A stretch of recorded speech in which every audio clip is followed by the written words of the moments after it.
First half was tough.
Good evening, everybody, and welcome to the Mancunian Way. We're all grateful that you're all here. Martin has had to deal with a personal issue with his dad tonight, so he apologises, but he said he might try and pop in and out when he can. So all the best to Martin's dad and the family. Tonight we have got a great panel with some returning problems, issues, whatever you'd like to refer to Alan as, but yeah. Yeah, we have got good old Rich, who will probably have a rant at some stage. Obviously, Patrick from True City fan channel, and then obviously the returning of the great, all-knowing Sports Talk. How are we, gentlemen? Very good. Too bad. Not too bad. You know, I think Alan can be let loose after a win. I'm not sure we could have coped with Alan had we not come back in the second half the other day. Well, after the first half, I was shaking my head thinking, what the hell are they doing out there? You know, and I'm just thinking, my God, we're going to lose to Club Brugge because we were playing at half a mile an hour, so slow. So the midfield was like geriatrics, old people's home.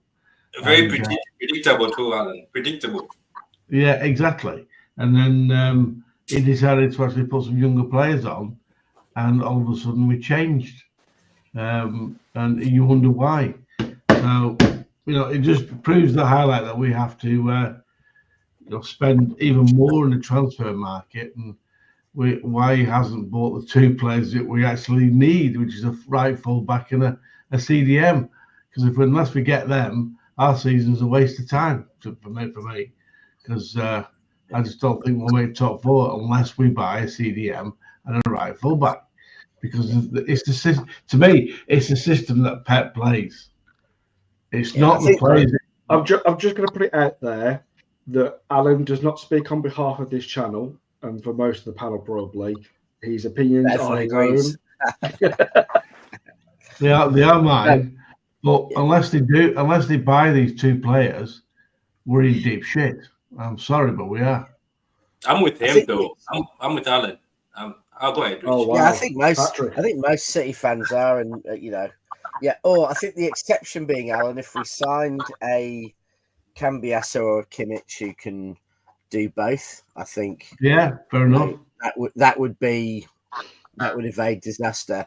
But I do think I do think it also depends a lot on whether we can keep our centre backs fit. I've got no problem with Akanji playing right back or even Stones if they're fit. We just can't get them fit. But the question is if Kusanov, and the centre back signings are going to get our defence fit and mean that Akanji, Stones, etc. can play right back, then I think defensively we can address it. But that leaves that hole in midfield. I don't see how we can survive without signing a minimum of one of those two positions. Because, we haven't got the cover in defence that we can put Stones in the mids and Akanji right back and expect Diaz and Ake to play every single game. So we do have to sign one player minimum. And I do think most of us think we need two. Most of us think we need someone to play where Rodri plays, and we need a right back. Is there interference on here? Because I can hear noises. I can hear a little bit. It means somebody has the light on in the background. That's what happens when somebody has like the light in the background. I don't know if that makes sense. Not me. Gentlemen. One at a time. Yeah, that's what happens. Yeah. Now I'm with Alan. I'm with Alan 100%. And I know some people are saying, "Oh, let's get Cambiaso and he can drift down the middle." I'm one of the people. I don't know if anybody's with me. I'm tired of this utility man stuff. I get it.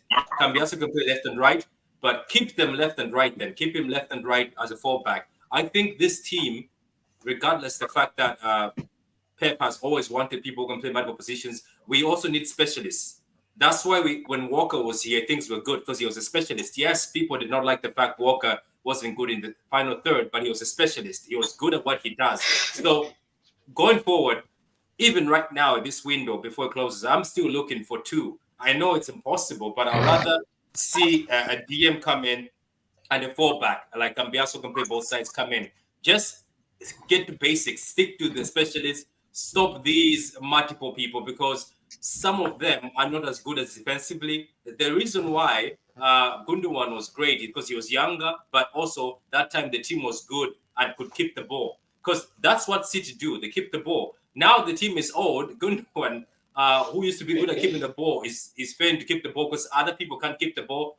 Things are just showing badly right now. So that's why I'm so shocked that City are so stubborn with the Douglas thing. Because I've seen teams go to a team and say, we're going to pay all his wages if that's the case. But it looks like City were waiting to see if Rodri comes back, which I'm happy about, but I don't think it's a good thing to start pushing him to be coming back this early.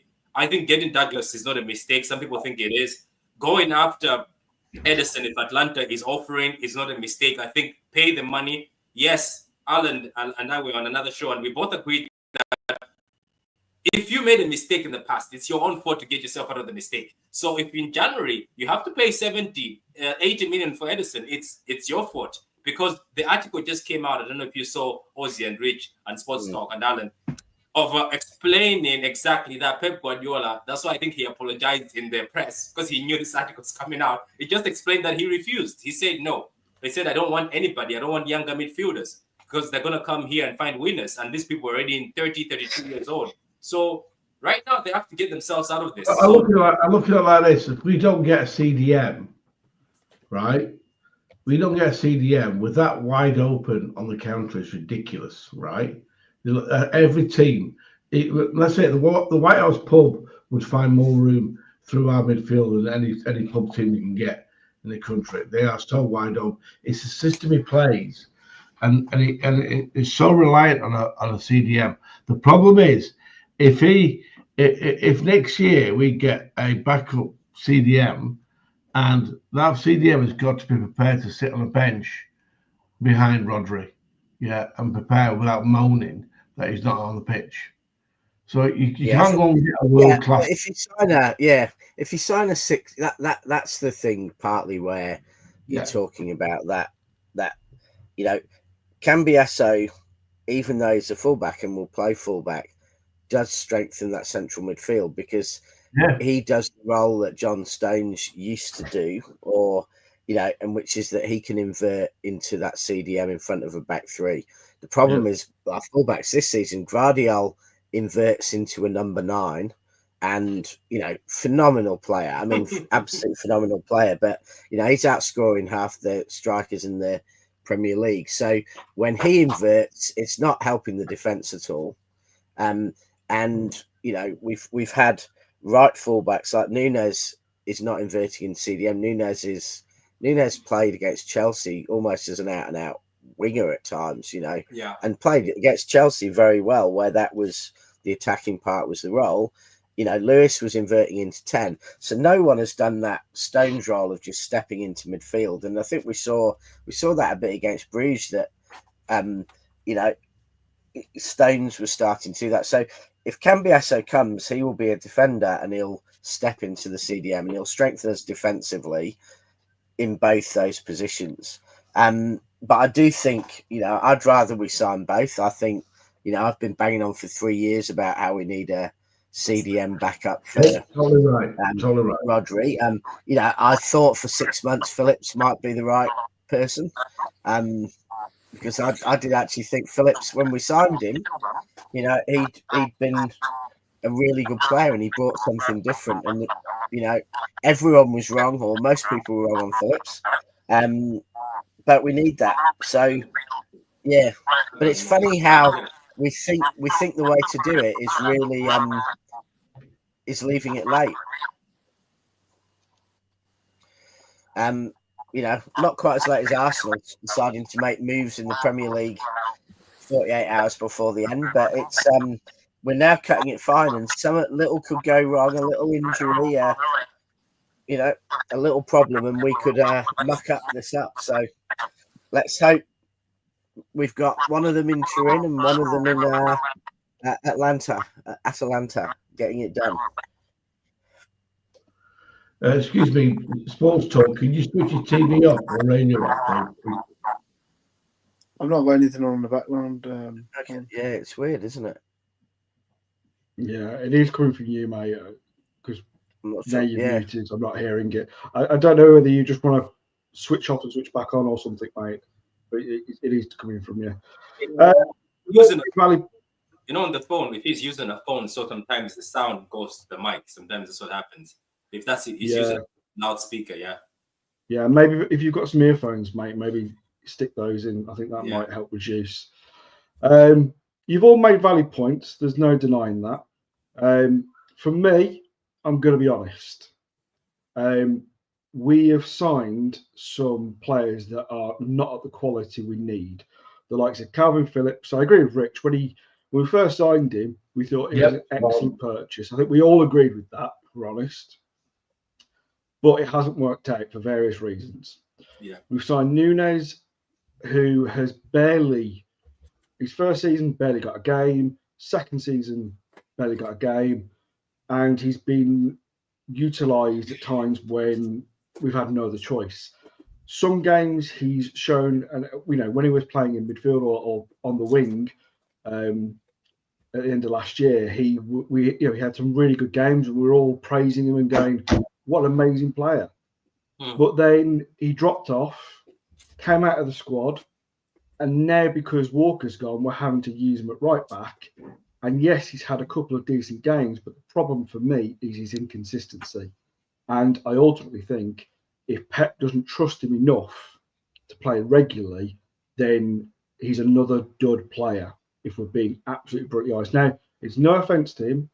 He's not a bad player, but he's just not at the quality we need.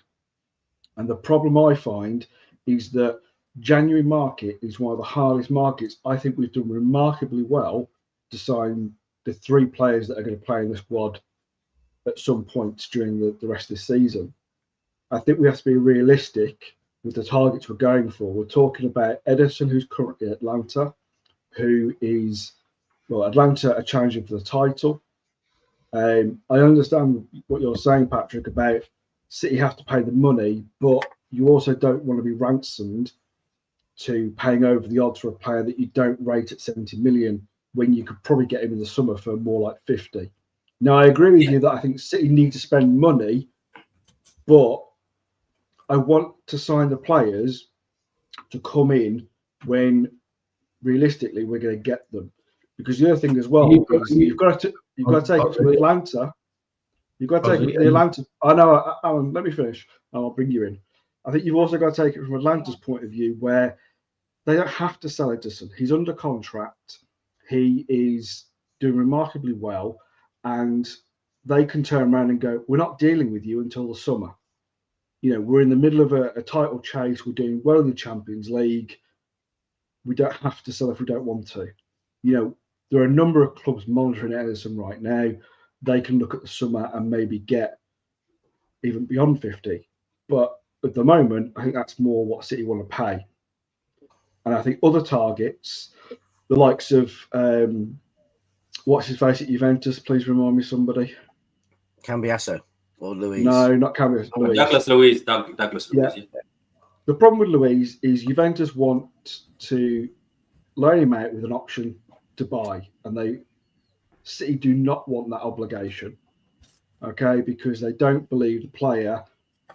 They think he's a good player, but in all honesty, they don't want to be stuck with a player they don't want when they just want to have him for 6 months.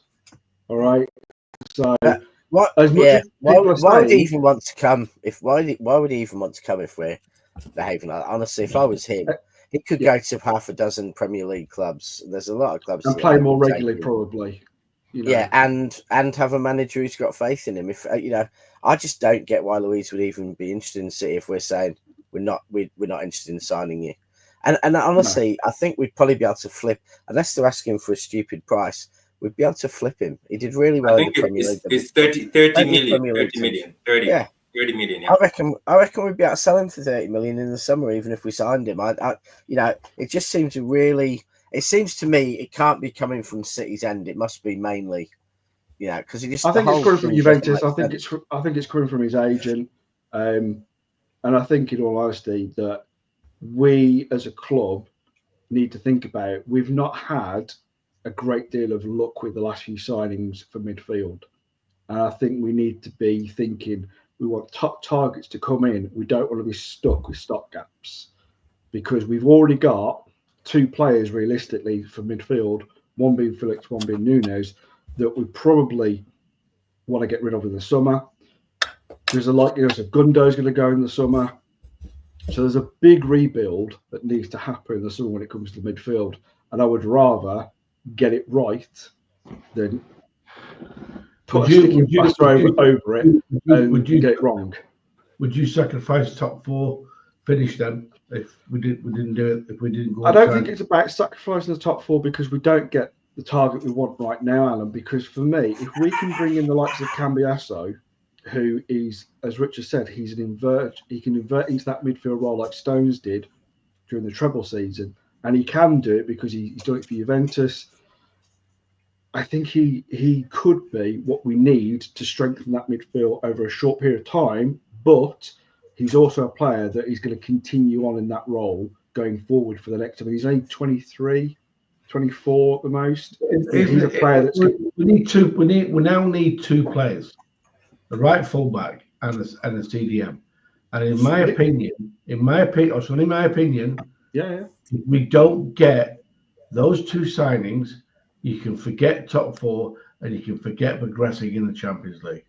But I also think, Alan, you're forgetting the team isn't as bad as it was during the end of last year. All right, I think we have improved. I'm not sugarcoating this. I think there are still issues and there are still problems, but the likes of Omar Marmoush coming in has made a big impact. All right, the other 2 signings have all due respect as in they've come in and they're going to strengthen the team and add to the team over a long term. He played one game. And Alan, I think what you have to remember is there's 2 things here. I think there's signing these 2 players. If we sign these 2 players and we went out of the Champions League in the next round, I wouldn't write off top 4. I think we'll easily get top 4, even if we sign no one else, if we're not going far in the Champions League. If we go deep in the Champions League, as in we beat Real Madrid and we go through to the last 4, there's no way we can do that, I don't think, and get top 4 with the current squad, because we know that Gundogan, hasn't, De Bruyne, a lot of these players haven't got 2 games in a week with them. But if they're only playing another 16, 17 games across 4 months before the World Club Champs, then, you know, I think the squad we've got can do it, because I don't think we'll have the injuries, because there won't be overplaying players, and we'll be okay. But if we want to do both, we want to progress in the Champions League and do that. And that's when I think our small squad gets found out. So I wouldn't write everything off and say we won't manage anything. And let's be honest, there's a 99% chance top 5 will be good enough this year as well. So, you know, I also think as well, you've got to look at the rest of the league as well, because you look at Chelsea, they're so inconsistent. They've lost games. They lost against us. You know, Aston Villa were doing well, but now have dropped off a bit in the league.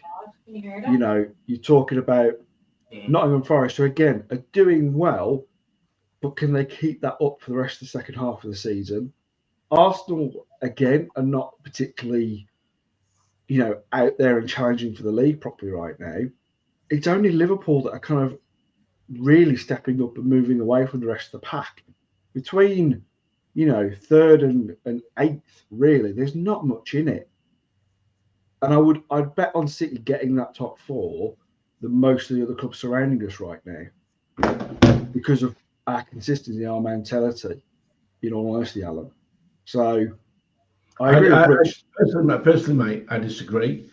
I think we've had problems since Rodri's gone, right? 2 games after, with basically the door was wide open on our defence, and we were so open. Unless we sign a CDM, mate, we're in deep shit. And if Nunes plays against Vinicius Junior, we'll need to sign a brickie to border the bloody goal. I don't think he will. All right, Alan, we'll have a Kanji. I'm just going to put it out to you. Who are you going to sign as CDM right now? Give me a name.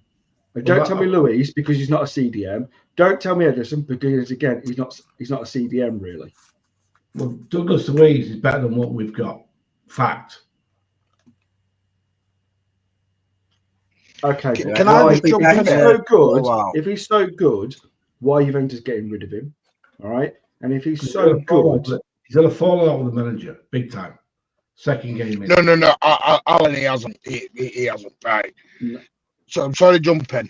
I do apologise. I'm in and out. My dad's been at the doctor's now. Doctor's been out to my dad.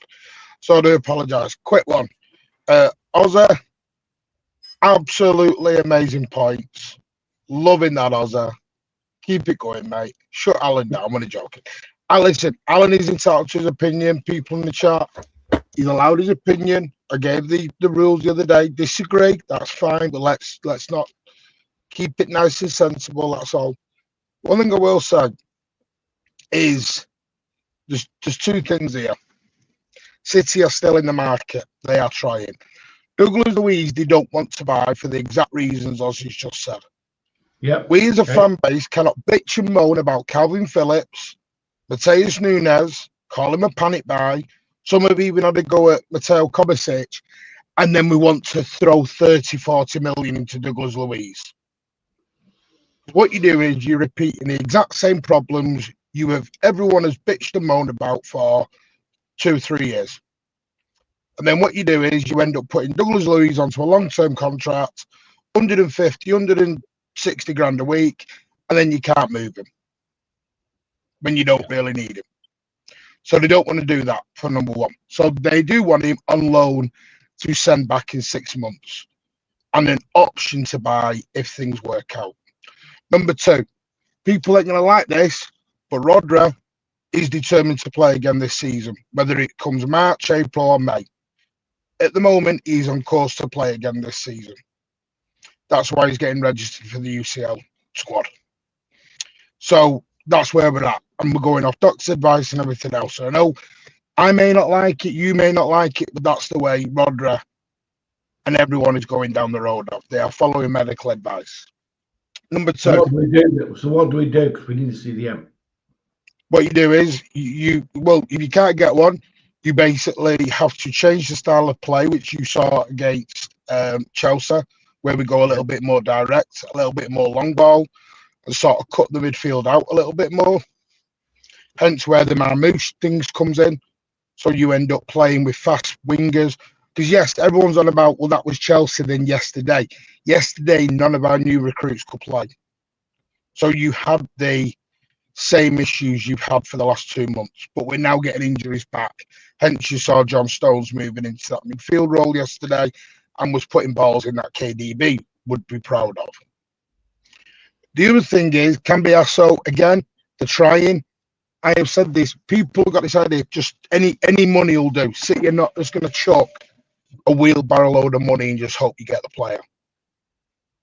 They have still got a price. Edison, at the moment, from Atalanta, right now, or they've told us all window, they are not going to sell at any price. Now, whether that changes in the next 2 days, 3 days, we will see.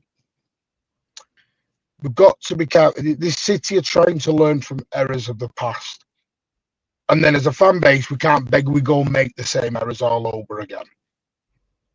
He is looking at versatile. I know Pat's comment earlier, and it's fine. It's his opinion. We are going to look at versatile players still.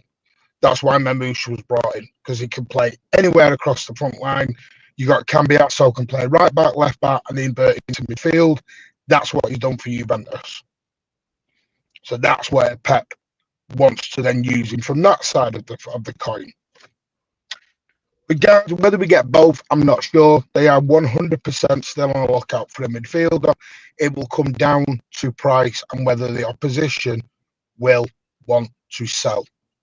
There is, unfortunately, sometimes, you know, I've said it 1,000 times as a joke, I want a big Iveyron. I can't just go in and get one. You know? It's like you wanting a girlfriend. You go walk into a bar and you see a girl or you see a bloke and you go, I want them. They may not want you.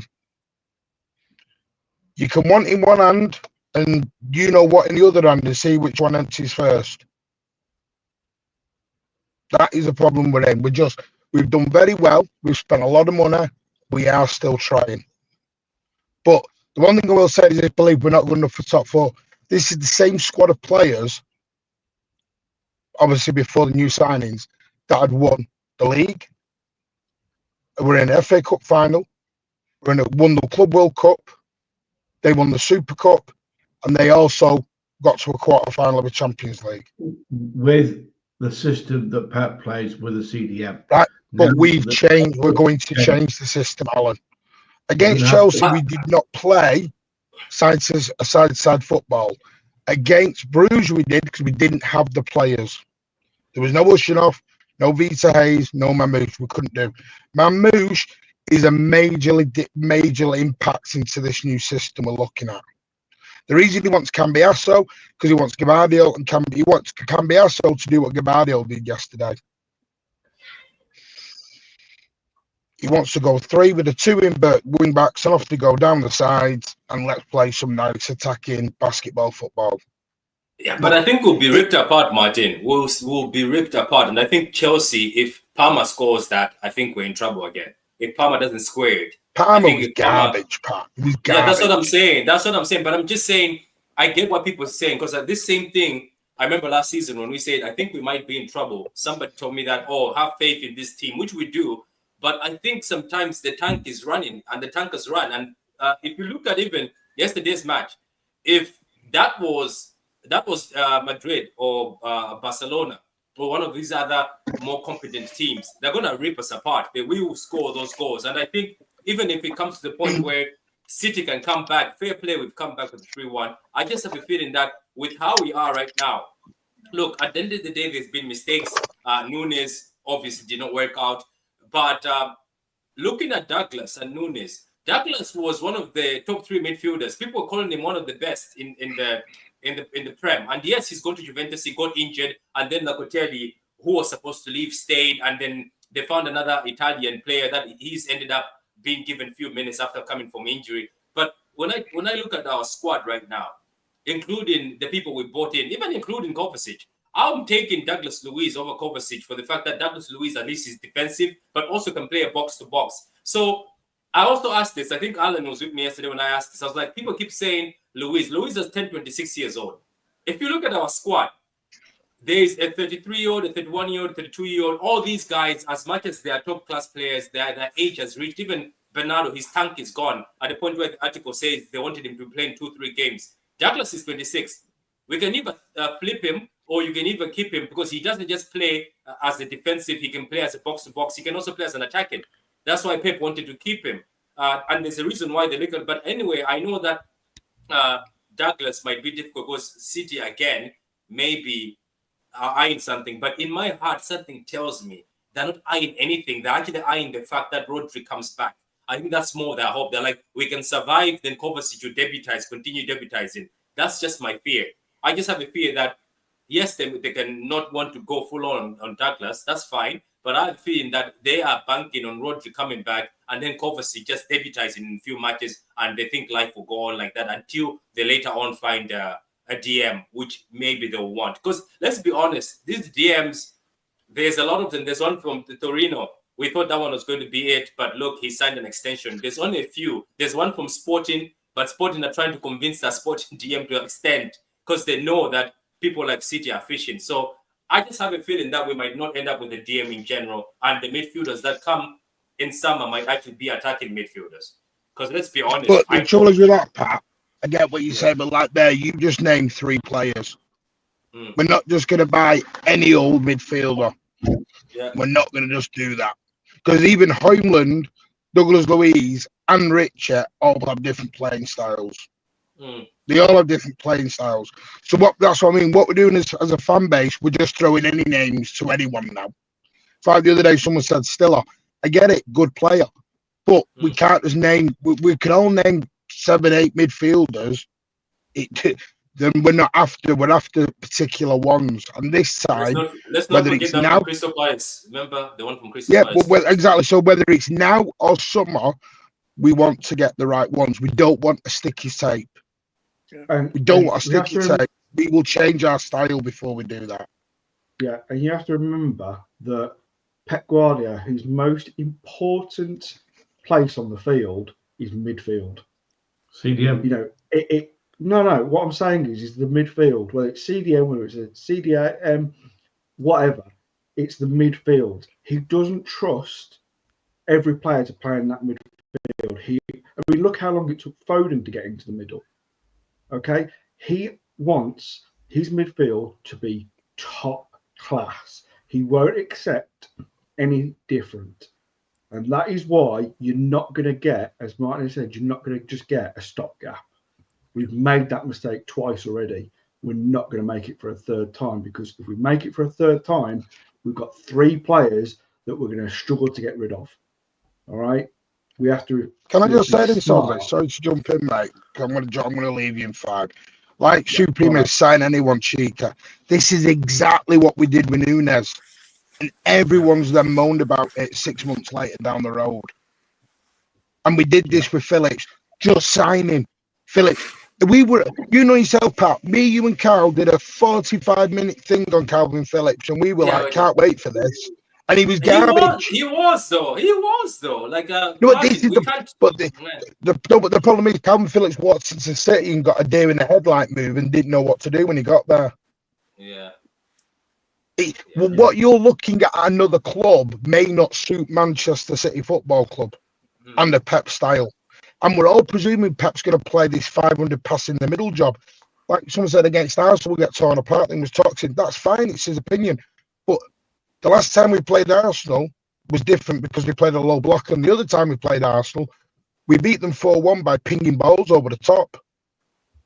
Why can't we do that again? People may not like this, but we may go a bit more route one. Pep Guardiola said, exact quote, last week, the game has evolved. I am going to change. Exact quote. Yeah, and he evolves and changes most seasons, let's be honest. Even if it's not the beginning of the season, it's usually halfway through. This isn't the first time he's evolved on the fly. And let's be honest, most of the Premier League other managers follow Pep's style because it's so good. Do you know what I mean? So and we call him the best coach or manager, depending on what you want to say. But let's be honest, you know, he adapts so well, better than any other manager that's been in this league as far as I'm concerned. And we shouldn't doubt that he can solve the issues. Now, we know it's been difficult over the last few months, but it's not just, you know, that Pep hasn't been able to sort something out, because it's been down to a lot of this, down to injuries and players that are just over the hill, that they've had their time, and yes, he's as Patrick said, yes, he's turned around and said, this is on me because I didn't want to sign players in the summer, but it's also down to the club as well, and the club have made mistakes. They're trying to rectify that in this window, but we all have to remember, this is the hardest window to sign players. I think it's been remarkable that we've been able to sign 3 so far. And if we sign another 1 or 2, I mean, I don't know of any other club at any other point that has really gone out there in a January market and been as aggressive and got the players they want through the door as we have. Yeah, can I ask you though on that? Okay, go ahead, sports talk. Go ahead. No, it's okay. Yeah, I've got to bring in sports talk because he's not said a word yet. And that's what I'm saying. Go ahead, sports talk. Yeah, go on, mate. Sorry, guys. First and foremost, no feedback. Is you can't hear any sound in the back, can you? Anything like that? No, that's no. You're all good, mate. It's all good. Brilliant. But I do apologise for that earlier.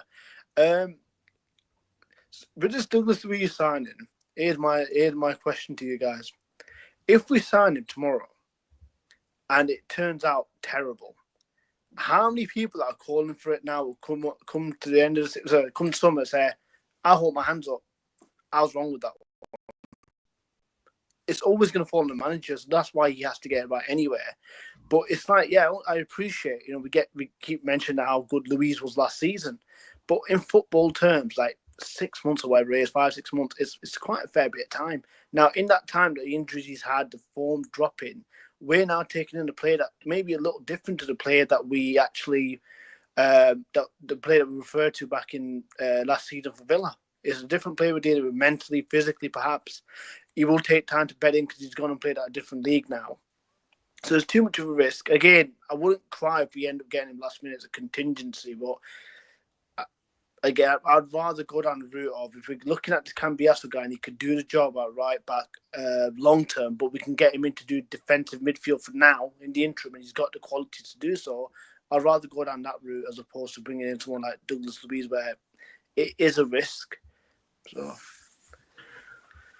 why is it? Can I just do this for 1 minute, Alan? Because Adam Quinn is gifted 30 channel memberships, by the way. So big up Adam Quinn, who gifted 50 last night, by the way. So the man is on fire. Thank you so much, Adam Quinn. I'm sorry it's late. It's my fault, but big up to you, mate. Sorry, carry on.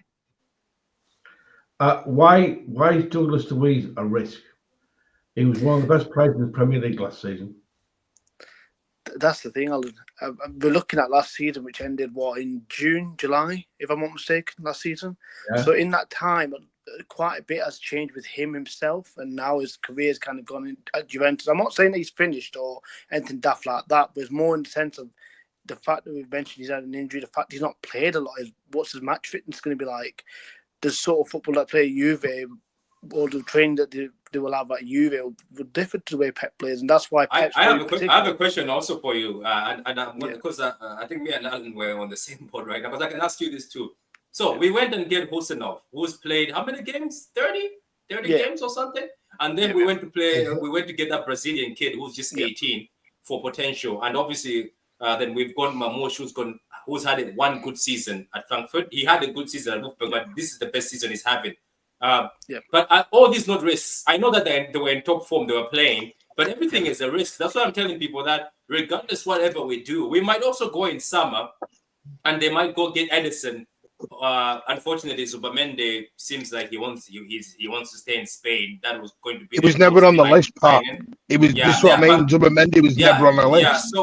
So let's say whoever we get is a risk. It's just what I'm disagreeing with people with is whenever they're talking about Douglas, I get it.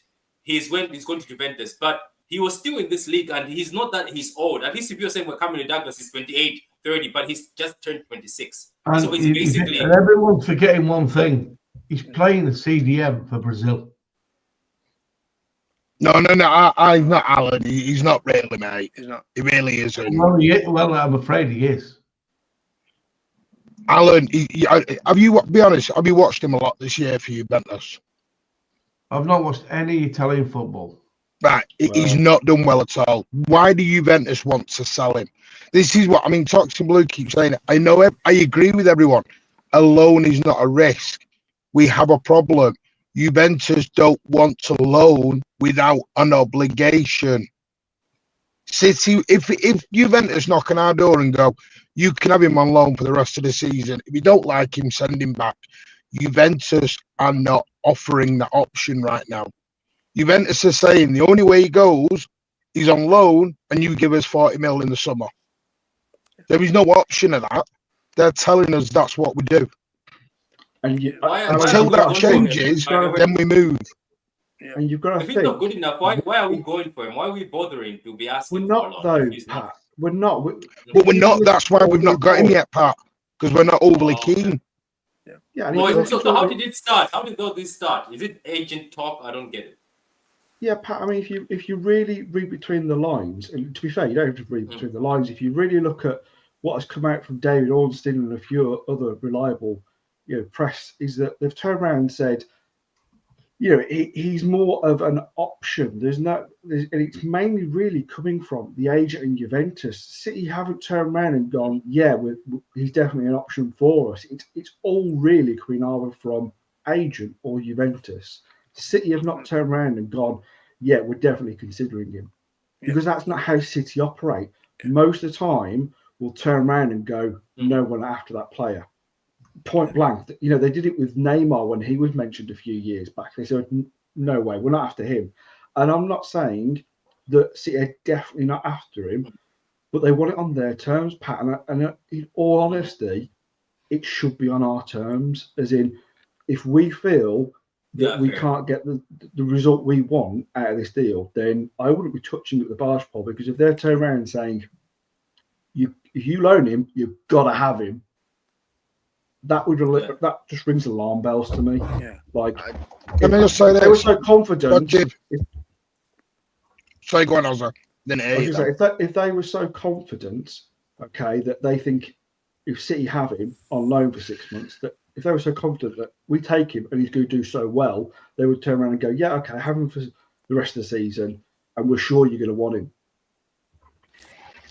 Can I just say this? Like Roger and Formidable have said, just go and break the bank for Baleba. That's fine. Brighton will accept 90 to 100 mil in the summer. They are not selling him right now. This is what people think, just throw money in and you get the player. It doesn't work like that.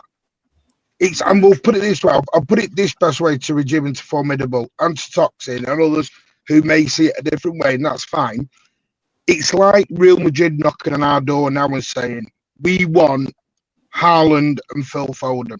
And we go in. All right, then, there's a price. There isn't a price. We're not willing to sell Phil Foden. We're not willing to sell Haaland. That's what we're doing at the other end. We're going to Brighton or going to Atalanta and taking one of their best players out the door. You can't just pay them more Formidable. You can't. Doesn't work that way. Again, Real Madrid just pay more for Haaland. Then would you be all right with that? Doesn't work like that. I know people are wanting that, but it's not. Some clubs will not sell. Frankfurt are different. Frankfurt will sell for it. So listen, how we got Marmoush in January, I don't know, because we had to pay over the odds. We didn't want to pay that. Can I answer that one, Martin? Yeah, go ahead. Yeah, I would say this: most Premier League clubs are financially stable. Brighton do not need money. They would happily just wait till the summer because they'll get the same amount of money because he's only. That's telling me Mitoma. That's sports talk. That's telling me Mitoma for 90 million to Saudi. Say that again, sorry. Well, there you go. So if Mitoma was 90 million, Pat, if 90 million is Mitoma, how much to frig would Baleba be? And look at the role that he occupies. But if they're selling Mitoma now to Saudi, that tells me they view Baleba as a much more important player. They're not letting him go. They are not letting him go. Sports talk, they're not letting him go. No. Yeah. Oh, sorry. Right. I thought that's what you were suggesting. No, I don't think that. Yeah. Sorry, go on. It's sadly there are some clubs that we can do business with and some clubs that will not do business with, and that's just where we're at. Listen, this is why Sam Lee said if we don't get our signings now, we will get them because it's one of them. Yes, you can have Edison, but you can have him in the summer. You can't have him now. There's nothing we can do then at that point. It's like the Bruno stuff. We could go to Newcastle now and go 120 million for Bruno, and Newcastle would have to consider it, but there's no guarantees they'd sell it, because what they'd have to say is it worth 120 million now, or we lose out on the Champions League if we sell our best player? They've got to balance it. It's such a difficult situation, and I know it's not easy. It really is not easy, but no one expected us to do this kind of business. I was expecting one. Dash, we were all told one, maybe two. You've got Echeverri coming in. They're going to give KDB a potentially new contract. It's a difficult one. Yeah, I mean, I also think, like, you remember, Martin, you're going to have to remind me the name of the player, but it was the player from Napoli, the central defender that we were after before we got Diaz. Jorginho. No, central defender. All right, Koulibaly. Oh, Koulibaly. Yeah, Koulibaly. Oh, yeah, I remember him. Yeah, you could do that. You were telling everybody we were going to get him for about 3 months. That was done, Alan. That was agreed. That was agreed, Alan. On the website. Alan, did you not see the It was mistake agreed. he made in the website? His jersey, remember, Mike, his jersey was We're all doing these things. Koulibaly, he's coming. But you have to remember, right, Alan, that deal was pretty much done, but Napoli was so difficult to deal with. You know, they kept adding money on top. It just, there are certain clubs like Napoli who are so difficult to deal with. Where we want top players. And then, Tottenham. Tottenham are another one. Brighton are another one as well. There are clubs who are so difficult to deal with that truly sometimes it's just worth going somewhere else.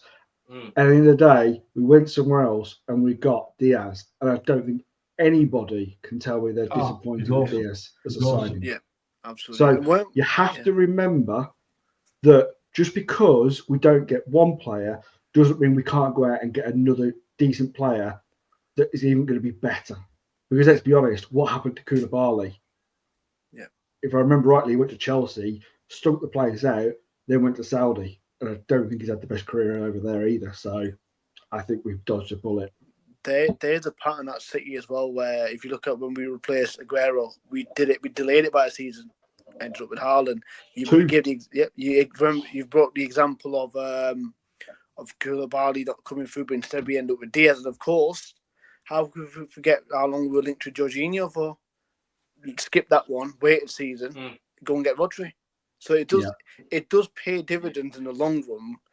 And as much as we want somebody right here, right now, it may not be worth it. It just may not be worth it. So I'd rather wait. Yeah, I agree with you. In all honesty, sports, I think it is better to wait and get the targets we want rather than going out there and getting players that might do a decent job. I'm not going to accept might do a good job. I want players to come in who are going to come in and do a brilliant job. And it doesn't mean we have to always sign fantastic superstars of players, because it is so rare that we go out there and buy the big names. You know, we go out there and we develop the players and we make them big names. The exception to that is Haaland. Yeah, absolutely. Yeah. Absolutely. We just get technically gifted players and we just try and evolve the game. So it's always paid off for us that way. And, you give up the example of teams that are difficult to deal with. Weren't it a couple of seasons back we tried to get Cucurella and we were in for him and it's almost done, and then all of a sudden they raising the price, and before you know it, Chelsea were prepared to pay that price. So it's not always just about trying to cough up, because what tends to happen is every time you pay what the selling club wants, every club that you deal with after that will think, okay, City will always pay the price we want, so we'll set it higher. We'll set it to what we want because they'll pay it. And look what's happened to Chelsea recently. They have gone out and spent nearly $2 billion on players, and I'm sorry, but after 2 seasons, I'm not seeing a fantastic Chelsea team that are challenging for the league or challenging for what current European, competition they're playing in. Do you know what I mean? It's not always about spending the most. I mean, let's be honest. Manchester United have spent the most out of any club, even Chelsea. And where are they right now? you have to be smart. You have to be sensible. And City have always done that. They've not paid over the odds because they know, as Sports has said, you go out there and start spending silly money, clubs are just going to look at you and go, well, yeah, they'll pay it. Yeah, absolutely. I don't care what position we're in. Yeah, I just want to address the question that Patrick asked earlier as well about we took a risk with Husanov, we took a risk with Heiss and Marmoush. Why not the same with the CDM? Our main CDM right now is missing. So the likelihood is whoever we were to bring in, let's just say for argument's sake, we bring in a Luiz. The likelihood is we're bringing them in to get in there, get stuck in and hit the ground running from the get-go, like just come and instantly get into our first 11. And that's where the expectation is quite high and this is why you can't just go and treat it the same way we did with Husanov and Heiss, where we think, oh, shit, we could take a bit of time with these guys and bed them in. Because this is a very important position. Even Alan touched on earlier how important the CDM is for Pep. All the more reason why he's going to take a bit more time trying to find that right guy. If the right guy was there and the deal was there to be done, they'll be all over it. The money was there. They've shown that the money was there and hence why they spent it. But the fact is the right guy, and I do think they have identified at least 1 or 2, isn't there to get right now. So why then go and fill in that position with someone else, and then when it comes to the summer, you can't get the guy you wanted because he's looking and thinking, well, you've gone and got someone else to cover my position. Yeah, and I think going back, because Patrick, you said about Marmoush, I don't think he was that much of a gamble because this season he scored 20 goals and got 13 assists. Last season he got 17 goals and 6 assists. Do you know what I mean? So for me, that's not a gamble. That kind of reminds me, and I can't believe I'm saying this in some respects, but it kind of reminds me of Salah when he was at Roma. Yeah. Salah had a couple of decent seasons, and Liverpool had seen something and thought he can do a really good job for us. I don't think they expected Salah to do the job that he's done, but they could see the potential. Okay, and I think Salah was around about the same age as Marmoush coming in.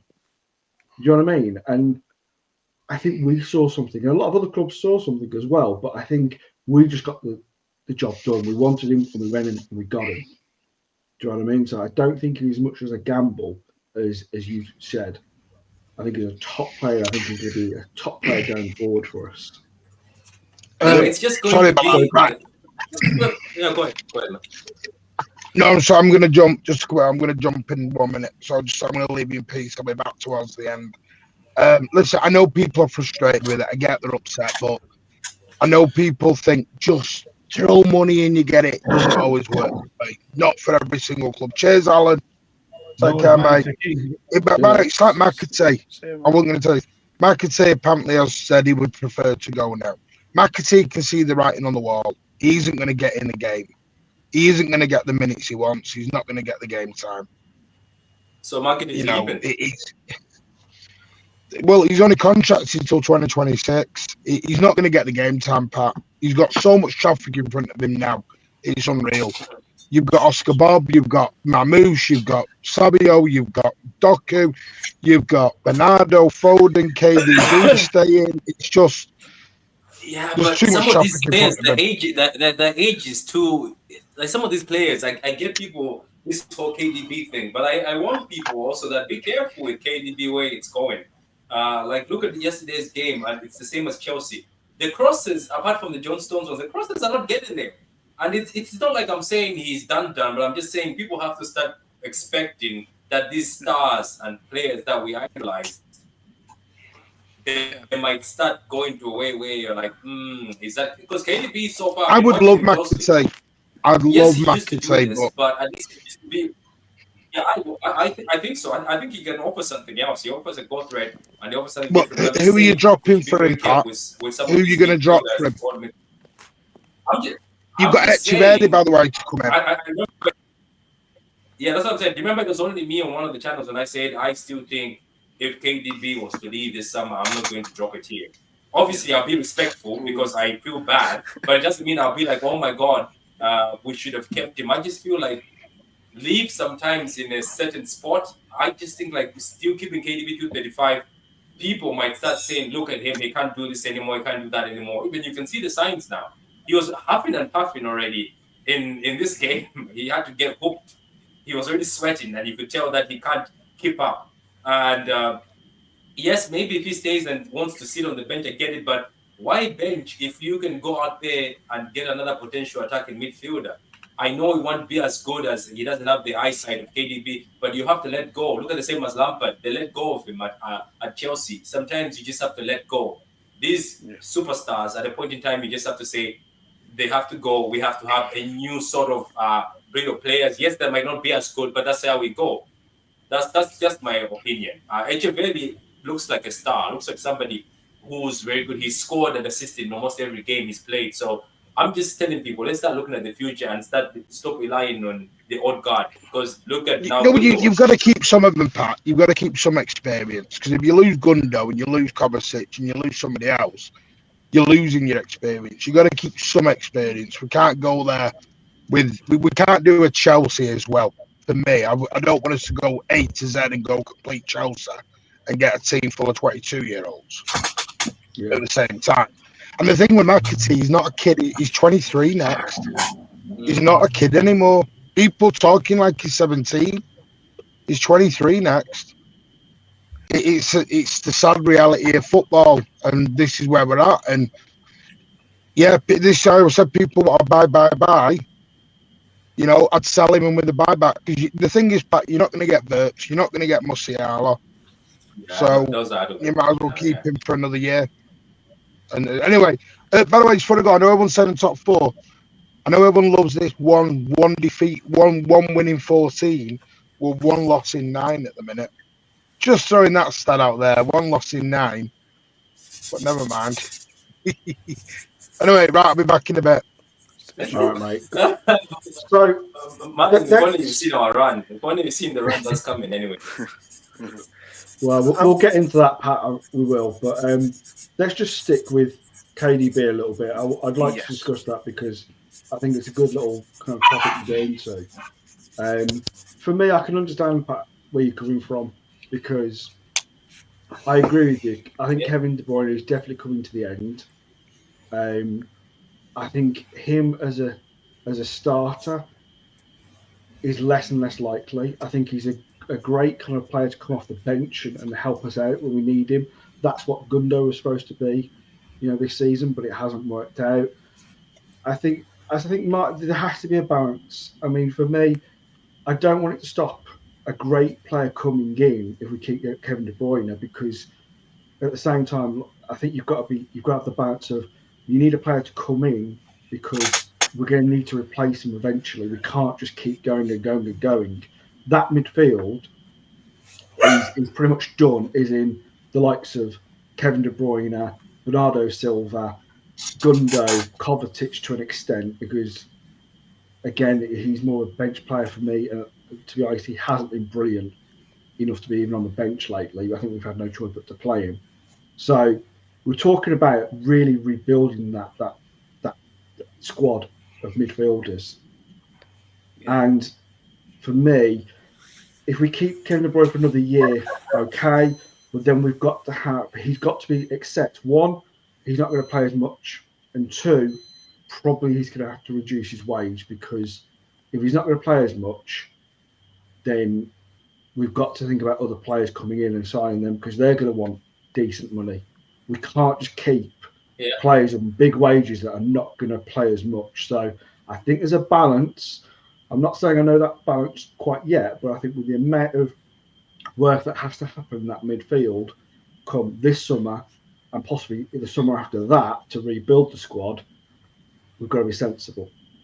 Absolutely. Rich, you've just come back. What do you think? I mean, I think it's I'm happy for De Bruyne to stay free. I think De Bruyne's already happy to play less. I think a year or 2 years ago he'd have been expecting to play every game, and I think he now expects to play every second game. So I think he's already decided, and he already knows his own body and his own mind. And if he's playing half the games, he's instead of being on 400k, he needs to be on something closer to 200. He's not quite hit his form yet, although I think he's getting his body back a bit. So it's partly in his mind. So I think we need to start bringing players through. I mean, on McAtee, my thinking is I like McAtee in terms of his being someone who can come off the bench and get a goal, because he's got a good nose for a goal, like a Lampard or something. But I don't think he's played well enough when he's played to deserve to start. So, and if I'm McAtee, I think there is that thing that Claudio Echeverri's 3.5 years younger than him. He's setting the world alight at the Under-20s World Cup. He was man of the match, and I think 2 goals and an assist as Argentina beat Brazil 6-0. So he's playing at the top of the game he could be at his age in terms of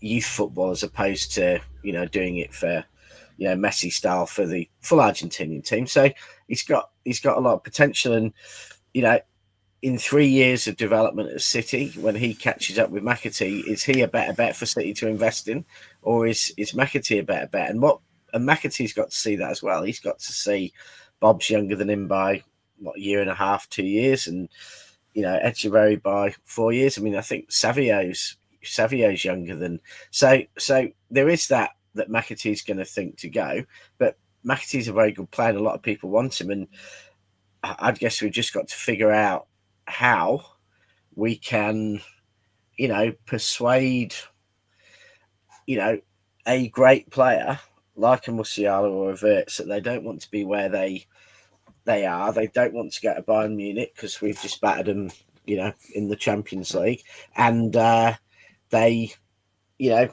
want to get them to City, and I don't mind having De Bruyne's replacement being in the same squad as De Bruyne for a year, because I think even if we sign a top player like a Wirtz, or I think they're going to take a bit of time to get up to speed, and I think if you have De Bruyne for a year with his replacement, it takes a little bit of pressure off. But I think we just got to change the age, and the problem is that you almost want a mix of ages. You want if you've got 6 midfielders for 3 positions, you almost want 2 older, 2 absolute prime, and 2 younger. And our problem is that the danger that, with the exception possibly of Rodri on the top end, if we go young, we're going to have no midfielders in their prime. We're going to have really young midfielders and really old midfielders. And so we might have to actually go and sign a 25, 26-year-old who's at their prime to get that mix right.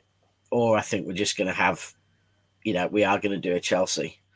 And that's annoying, because I'd have rather signed that 25, 26-year-old 2 years ago when they were just before their prime. And I think that's where we've screwed up. We've let it become geriatric, and then when we buy some kids, it's going to be kids retirees, and there's not going to be any adults in the midfield if we're not careful, with the exception of Rodri.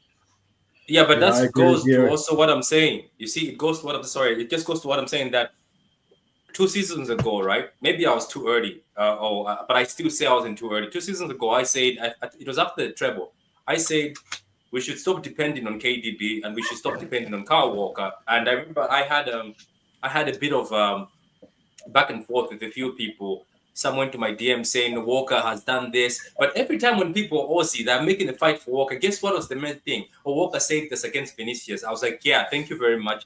But if you keep depending on Walker just because he does this to Vinicius, when the speed is done, Walker is not very good at defensive positioning, and he's not very good at attacking. Somebody's going to criticize him. I told the guy, I went back to the DM, I told you that once the speed goes, the lights will shine on. I think Walker, during the treble, the writing was on the wall. I know Pep went. Yeah. And the trouble is, the trouble is, in all honesty, if we had rebuilt after the treble, we probably wouldn't have won the 4-peat. Arsenal was so good that season, and we were so close. If we'd have done that, we probably wouldn't have won. And that's the dilemma with the team. So let's say it's very hard. It's almost impossible to rebuild without dropping standards, and so that's the position the club took. We think we can get the 4-peat with this squad. Now, where they went wrong really is probably January a year ago. We needed to keep things together to get the 4-peat, but we then dropped off a cliff, and that's such a hard thing to do, to make the change, not drop off. because we all wanted the 4-peat. That is in the record books, possibly forever. 4 years, yeah. You know, it's incredible, and I don't think we'd have got that if we'd have rebuilt after the treble. But the result of it. You think getting the right back would have been bad though? Just a question. We're getting the right back that time. If then you could, I know they were saying, oh, it's still Walker, but we could see signs in Walker, and the reason why he benched him for Akanji, he knew him. So do you think maybe, let's say for instance, we got it right back then? We'll never know. We'll never know. I know we'll never. That's the thing. Yeah. That's why I'm saying it's a risk, but it's worth investing. But keeping some of these old players, they'll be, as Ozzy said, they're going to be holding a seat for somebody. And I think KDB, as good as he was, we all knew Foden was never a KDB type player. We knew Foden was another type of number 10 who arrives in the box, scores, give him freedom. We saw that last season. You give him freedom, he'll score you goals, but his mind is never let me pass. It's rarely he passes. So I thought that looking at, I know Verts now, it's done, it's closed. They have extended, but I'm saying looking at somebody else who's a creative midfielder who would have come last season while KDB is here, I think wouldn't have been bad. But you're right, we'll never know. But I just think like that summer, and Pep admitting in the press saying, I said no to signings and I regret it. I think this summer was the one where I think things had to happen. I think if it happened this summer, yes, there could have been a risk, but there could have still been some of these guys and not the EDS on the bench. I don't know if that. You think even if we'd have signed Kuzanov in the summer, not January, we would not have had to rush Ake back, Diaz back, Akanji back, Stones back, and we would have probably had, because ultimately we have played every one of those 4 centre-backs injured this season, and 3 of them have got re-injured because they were played not fit. Yeah, Akanji maybe has been robust enough to play through the injury, and so that the fact is, had we signed an extra centre back or even kept an extra centre back and brought Bellis back, not let him go, not sold him to Southampton, that extra player would have probably meant Stones, Diaz, and Ake played twice as much this season. And had they played, I still think forget the defensive midfielder and that being the be all and end all. If we'd have had a solid defence with, Akanji right back and Diaz and Stones together, or Ake and Diaz or whatever, we would not have lost the games we lost, and we would not have conceded the goals we conceded. So, yes, we very, very clearly made a mistake with centre midfield, and we discussed that before the season. We have to address Rodri. I feel to blame for Rodri's injury because I've been saying every season what happens when Rodri does his ACL, and it happens. So I think that was inexcusable because I think we knew that. If someone who knows Jack or like me can see that coming, City's hierarchy should have been able to see that coming. And, and if it wasn't an ACL, it could have been a hammy for 2 months or whatever else. So that was a mistake. And that extra centre-back, I think we knew coming into the season, Walker and Ake and Stones are all injury risks, injury prone, have had a lot of problems, need time to come back, and not having a cover to let them come back, be that an extra fullback or a centre back, I think that was a mistake. Yeah, clearly. Yeah. Sports, just before I bring you in, I'd just like to make a couple of points that I think, with the likes of McAtee, I think, listen, McAtee can be a top, I don't want to use the word top player too much, but he's a good player. I think the worry that we have around the McAtee is because of we got burnt by Cole Palmer.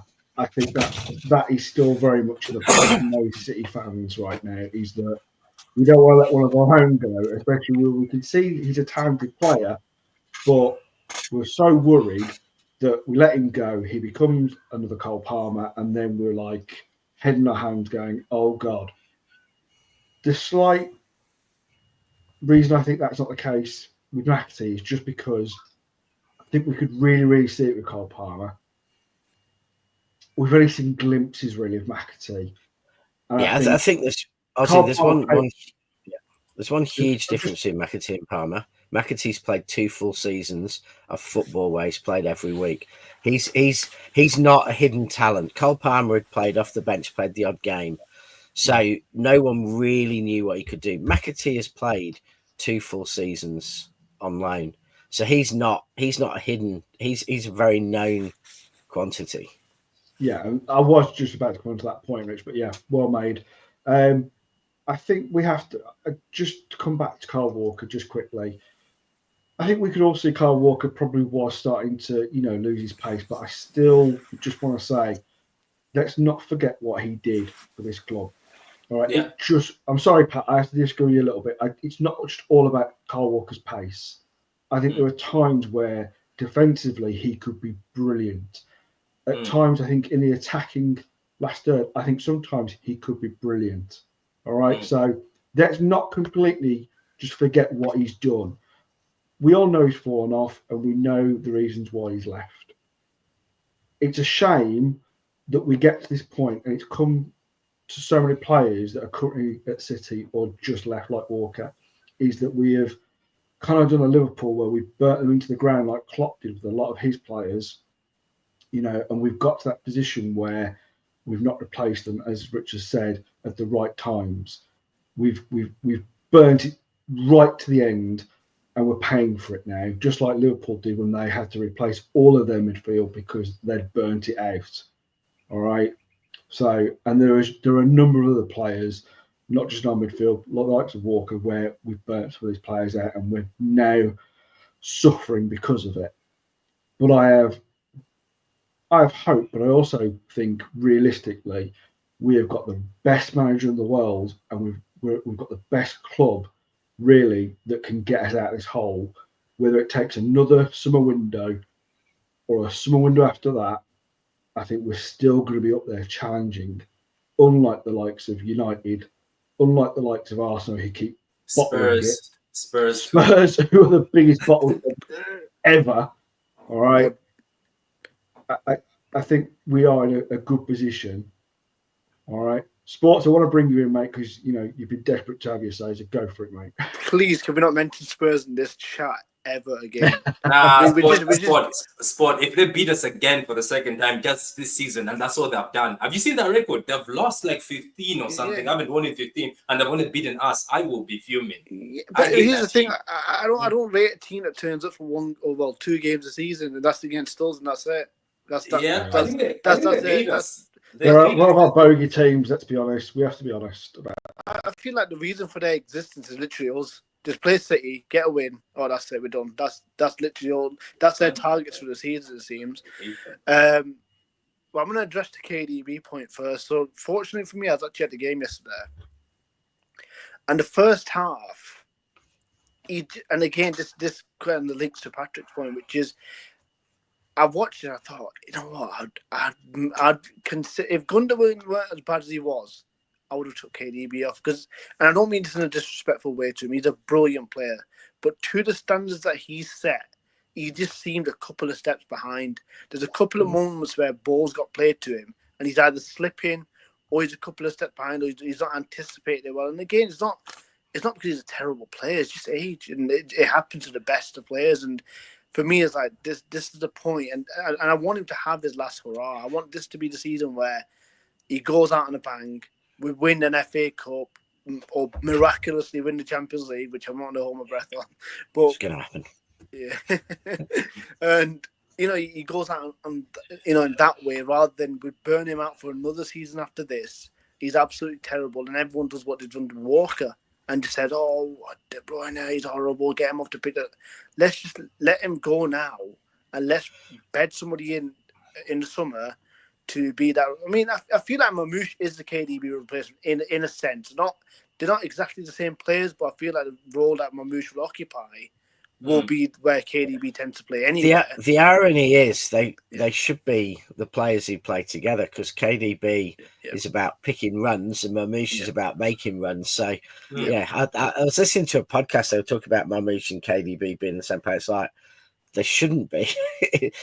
Your team shouldn't be replacing your best passer onto runs with a player who makes the best runs. There has to be a way to try and work those things together. But,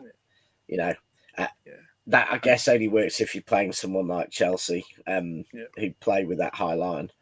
Spurs. I'm looking forward to Spurs with Marmoush. Marmoush might get Spurs. That's what I'm looking for. That's my friend. I reckon if we're going to sign a big player this summer, it won't be to necessarily replace De Bruyne, but rather Grealish. Because Grealish, I think we can all agree, is looking very, very likely he goes in the summer. And we will probably end up looking at somebody that could play either left wing or even left attacking midfield, where they sort of, because Guardiola plays quite wide anyway, we can maybe add somebody else on the left that's going to invert and perhaps, provide that passes that De Bruyne did. And Baena keeps getting mentioned. I'm a big fan of him. But again, I don't want to say that he's definitely going to be the one. But someone like him, maybe even a Wirtz, someone like that. But I feel like Grealish is the one we're going to go and replace with somebody big time. Yeah. Let's move on a little bit now, because I think we've gone through the transfers quite a bit. We've gone through what we need to do, whether it's in January or the summer. We've got a big game at the weekend, lads. It's one of those games where I'm still apprehensive, because as much as I think we've come into a little bit of form again, we can still see some of the problems as we discussed. But Arsenal aren't exactly brilliant themselves. I think it's a game where I think we could win. I think we could. Oh. I think it's a game we could win. But If we go direct, maybe, and Arsenal go man to man, maybe. If Arsenal go man to man and we go direct, I think we can do it. Yeah, I also think with the signs we've got, I think with Marmoush, and I think with the technical tweak that Pep's made with the squad, I think there's a good chance. It's interesting, isn't it? Yeah, it's interesting, because I think Arsenal still look pretty good defensively, and Arsenal just look like they're a bit inept in attack. So you've almost got our attack, which has come back to looking good against their good defence, and then our inept defence, which is, still, even yesterday against Bruges, you could see the City fans at 3-1 up thinking we could screw this up. So you've got our inept defence and their fairly inept attack, and then our great attack and their great defence. So it is going to be interesting. Probably be even more interesting if they had a good attack and an inept defence, because then it could be like a 6-6. But it's going to be interesting. Can they, and also tactically as well, because I remember last season when Arsenal played Liverpool, Arteta played a tactical blinder and completely exposed Liverpool, Trent Alexander-Arnold. So we are going to have to be careful, because you watched the way Arsenal did that and then dominated the game. And our weakness is a bit of a Trent Alexander-Arnold weakness at the moment, with Nunes playing right back, a right back who can't defend. So I don't know. I'm just hoping that for some reason Diaz manages to get back in and we can put a Kanji on the right and have a proper defence, or even put Kuzanov on the right and go Stones and yeah, that's what I was about to say. Why don't we just throw in Kovacic? Stones and a Kanji. Yeah. Why don't we just throw in Kovacic? You're right. Yeah, I didn't like him playing centre back. I thought that was too much, but playing right back I'd have been okay with. But we will lose attacking wise, but I think he'd be quite good. Yeah, I think the other thing that sticks in my mind is that I think Pep, most managers will say, a defence will win you a league, but an attack will win you a game. And I think that's what we need to do. We've got some quality players in attack, especially with the likes of Marmoush now. And I think if we play utilising the likes of Haaland and Marmoush together, like they did so well, and Phil Foden, who I've seen a lot of negativity about Phil Foden, and I'm not really sure why, because he scored 6 and 6. So, I'm hearing a lot that he's not making a lot, he's not producing. I'm sorry, but if he's scoring 6 goals in 6 games, I ain't complaining. All right. So, yeah. Yeah, we don't complain at Haaland. If Haaland's scoring and he's scoring a goal a game, at the end of the day, he's doing his job. And I just think if any player's scoring a goal a game, they're having a big impact. And, it's a bit churlish to try and criticise that. Yeah, I think he does look like he's coming back into form for me. I don't know about anybody else really, but to me, over the last 6 games, Foden seems like he's back on it. Like there was that chance he had, which hit the post. Yeah, he's smiling. And I loved it when he scored the goal and he didn't do the gun celebration like he normally does, but Haaland just grabbed him and went, "Come on, mate, do it." Do you know what I mean? And I like that because it was just like the camaraderie between the two, and just that kind of atmosphere from the players on the pitch that day. I just thought brilliant. You know, and I think that's something we've got back. I'm gonna have to leave you guys for now. I have to start a show in a few minutes, so I'll see you. Thank you for having me. Pat, always a pleasure, mate. Yeah, thank you. Great having you on, and don't be a stranger. And everyone, no, I won't be. I'm back full on, so I won't be. Anyway, see you guys anyway. Take care, Patrick. Please don't forget True City TV. Always get that one mixed up, but yeah, Pat, brilliant channel. Please go over and subscribe, and yeah, it's great to have him back on. Go on, Sports. What were you going to say, mate? So you've mentioned about the defence and who you guys were both selecting in defence, but let's talk attack, because Savinho, of course, after last night with his 45-minute cameo, may have just put himself in the mix to start. So all of a sudden we've got a bit of a conundrum here where who do you drop? Yeah, well, I mean, Doku's still out as far as I'm aware.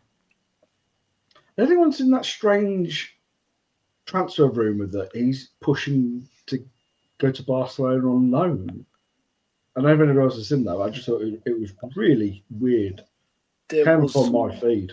Yeah, there's been some talks about Savio and Madrid and Barca. Like, here we go. Yeah, it's just a bit of stirring from someone. Not sure whether it's agents or it's the Madrid-Barcelona press. I mean, Barcelona had to go through cartwheels to even register players they'd signed 6 months ago. I mean, it's just like, you know, and you get the Barcelona Haaland, you know, they probably couldn't afford to sign his dad. I mean, that's why, you know, the nonsense we get, but it's, you know, they're political clubs, those clubs. So it's all about, you know, if there's a bit of disquiet, you run a story to get the fans excited and get them off worrying about whatever they're worrying about. So, I'd ignore it. They're funny. Especially if he's injured. Yeah. They're trying to sign Rashford when they can't register players. But anyway, we're not here to discuss Barcelona. No, definitely not. So I personally have been seeing a glimpse of what I saw with Marmoush last weekend. I'd rather leave De Bruyne around and Marmoush do his thing close to that middle, close to that number 10 role, in behind Haaland, and allow Savinho to be on the left side, because I just feel as though when De Bruyne is on the pitch and Marmoush is there, he's being pushed further towards the left, which we knew before we signed Marmoush. He's not a winger. He is pretty much an attacking midfielder / support striker, if you like. So I'd rather see him closer to Haaland. So I'm wondering what you guys think yourself.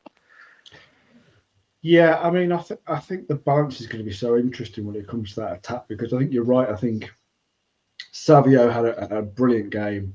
We talked about Phil Foden. You know, he's wanting 6 and 6, and we're talking about Haaland getting into some form. We're talking about Kevin De Bruyne. You know, well, he can be just a match winner, can't he? And I think when Bernardo Silva played against Chelsea, he was just a man mountain in that game for me. Like, he really showed up, which is something we've been crying out for, in all honesty, haven't we, really? Because I think his form it felt like it had dropped off, and, you know, there were questions being asked. And then obviously you've got the issue of, we still haven't got the CDM as we've talked about, but confidence really in Gundogan, confidence in Kovacic isn't just there. So it's so difficult to really think, how do you get that balance? Because I feel that, as Rich has said, our defence right now is wafer thin. And I think we can have some. I think we're just going to have to go out there and use all the attacking players we can to just go out there and outscore Arsenal. Do you know what I mean? I think we have to accept that we're probably going to concede. So I think the objective has got to be, we've just got to outscore them. That's the way I look at this game. And I think you're right, Sports. I think, you know, having Marmoush, the great thing about him is that he can play on the wings. He can play that number 10. He can play that supporting striker role. He's so versatile and he's so good. And he's come in and he's hungry. I mean, there was when he could have laid that goal off to Phil, but he didn't. He just went for it. A lot of people criticised him for that, but I just thought, actually, no. I want him to try. I really want him to go out there and feels like if he can score, go for it. He's got time to learn that he has got other players like Foden, like Haaland around him that he can rely on to help with that. You know, do the assists, get the goals. He brings legs. He brings legs as well. He does bring legs. Yeah. I mean, you know, some people might not agree with this, but you know, Gundo's been slated this season for his play, and I think it's partly Gundo, but I think it's partly the team he's in. I think against Chelsea, when we had Foden, Marmoush's legs, Gundo looked a lot better, and Bernardo was probably playing a slightly different role, almost behind Gundo at times. Gundo looked a lot better, and I think the problem is we've tried playing, you know, 3 from Kovacic, Bernardo, Gundo, and De Bruyne together. Like, I think all of those players individually still got a role to play. What they can't do is play together. If you had Rodri, Foden, Gundo, and Marmoush in front, I reckon Gundo could look back to like he did in the Euros or, you know, for Barca last season. But he has to have the right team around him. If you've just got the older players all together, we just get overrun. And that's why I love the idea of, and it's a risk, and he's not the finished thing, but someone like Belieber from, you know, Brighton, I like the idea of that, because you put that energy, those legs, that running into that midfield, and you can have a De Bruyne or you know, you can have Rodri, Belieber, and then a De Bruyne or a Gundo, whoever it is, and they will be at their best because they won't be having to do stuff that they're no longer good at. They'll just be focusing on their experience, their passing, the directing play, and we can look good. But you cannot play 3 old men together and expect, you know, that their strengths are still there, but there'll be 2. They won't get the ball to use the strengths, and there'll be no one to address the weaknesses. So that's why that's why we just got to change that mix. And even when we were at our best a few years ago, you'd sometimes see, I can't remember the midfield, but there was one midfield early on. I think it was Rodri. It might have been Rodri, Gundogan, and David Silva that never really worked, even though they were some of the, you know, David Silva to me the best player we've ever had, Rodri one of the best players we've ever had, Gundo one of the best players we've had. When you had certain combinations in midfield, no matter how good the players are, it doesn't work because there's no, you know, it's not right. It's not got the balance. It's not got the different skills you need. Yeah, it's why I think.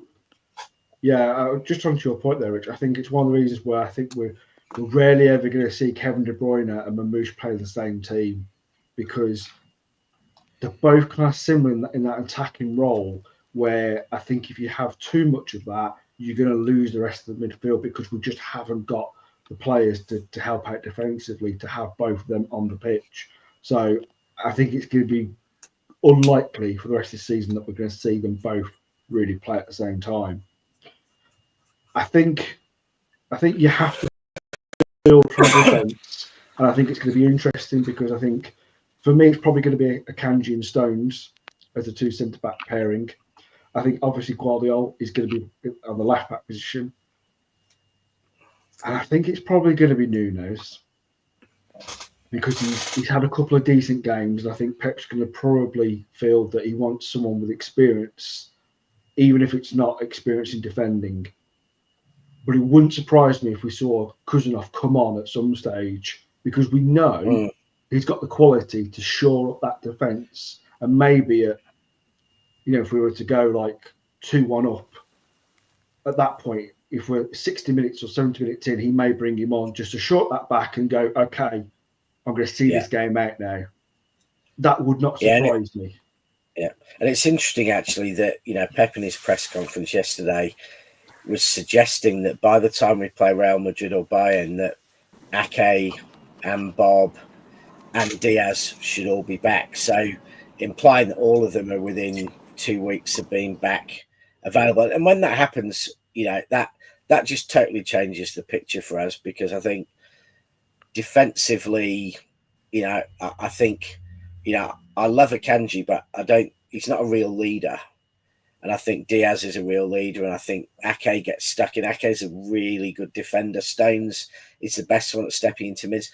And suddenly, if we get those 4 players fit, and with Cousinov and Rice, we don't have to overplay them and risk further injury, you know, our team will look worlds apart.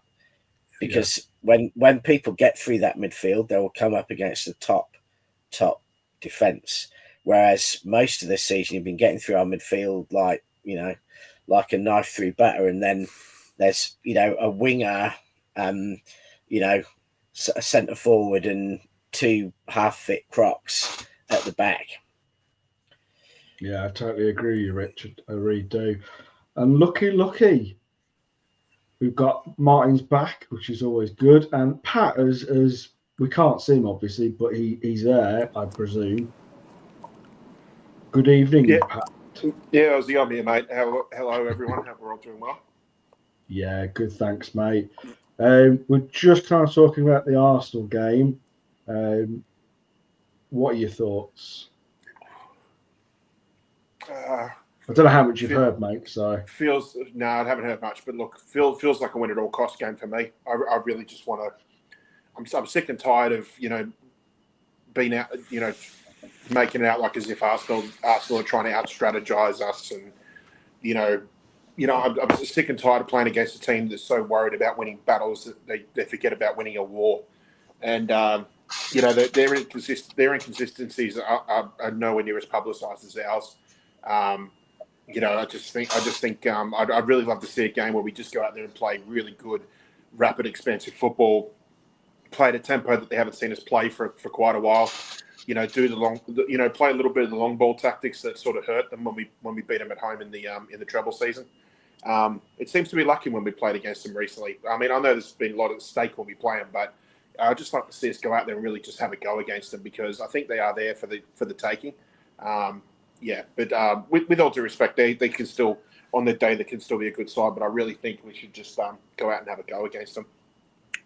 I've got a question for you all. Heading into this game now, this weekend, considering the injuries that they've got, with Saka most notably, who's got the most firepower heading into this game in terms of offensively? Who's got the better firepower for this game? I think it's City, in all honesty. Yeah. I really do. I think we mentioned it just before. You know, I think it really is that City have got the strength going forward, and I think Arsenal have got just the better defence right now compared to us. You know, we still have the injuries, we still have the problems at the back. So I think Arsenal will be worried, in all honesty, about our attack.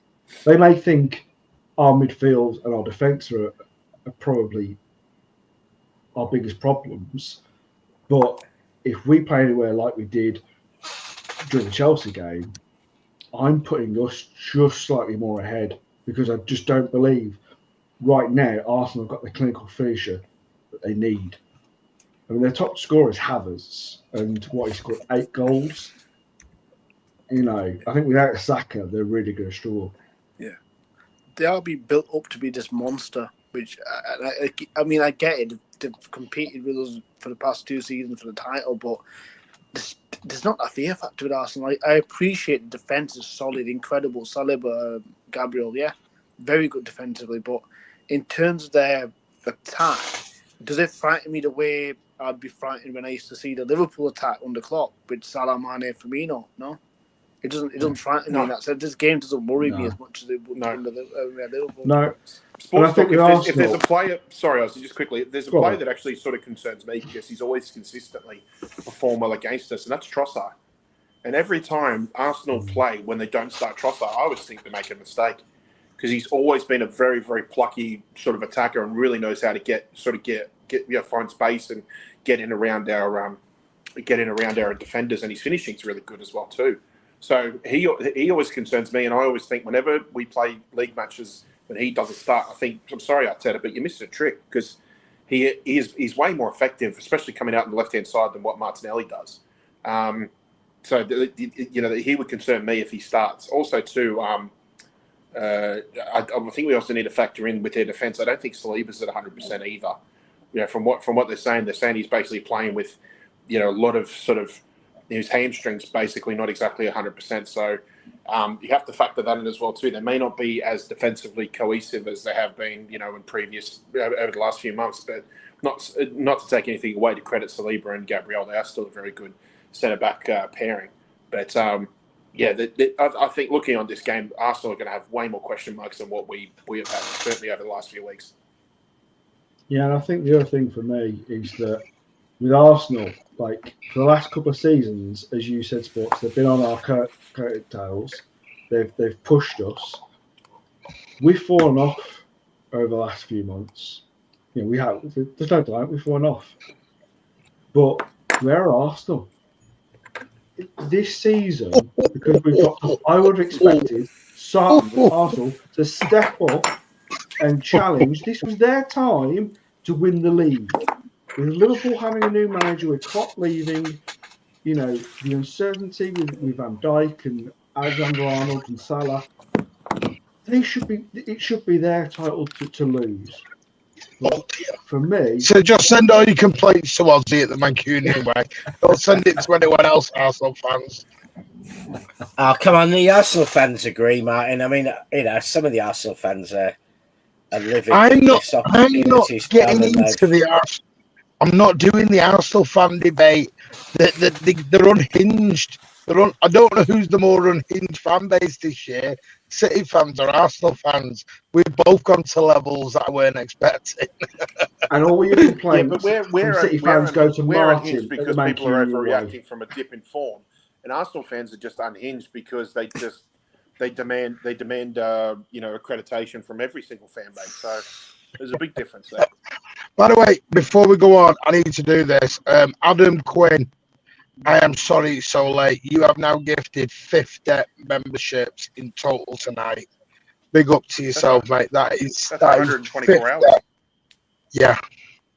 That's so over 124 hours, mate. That's magnificent. Thank you so much for your very kind generosity.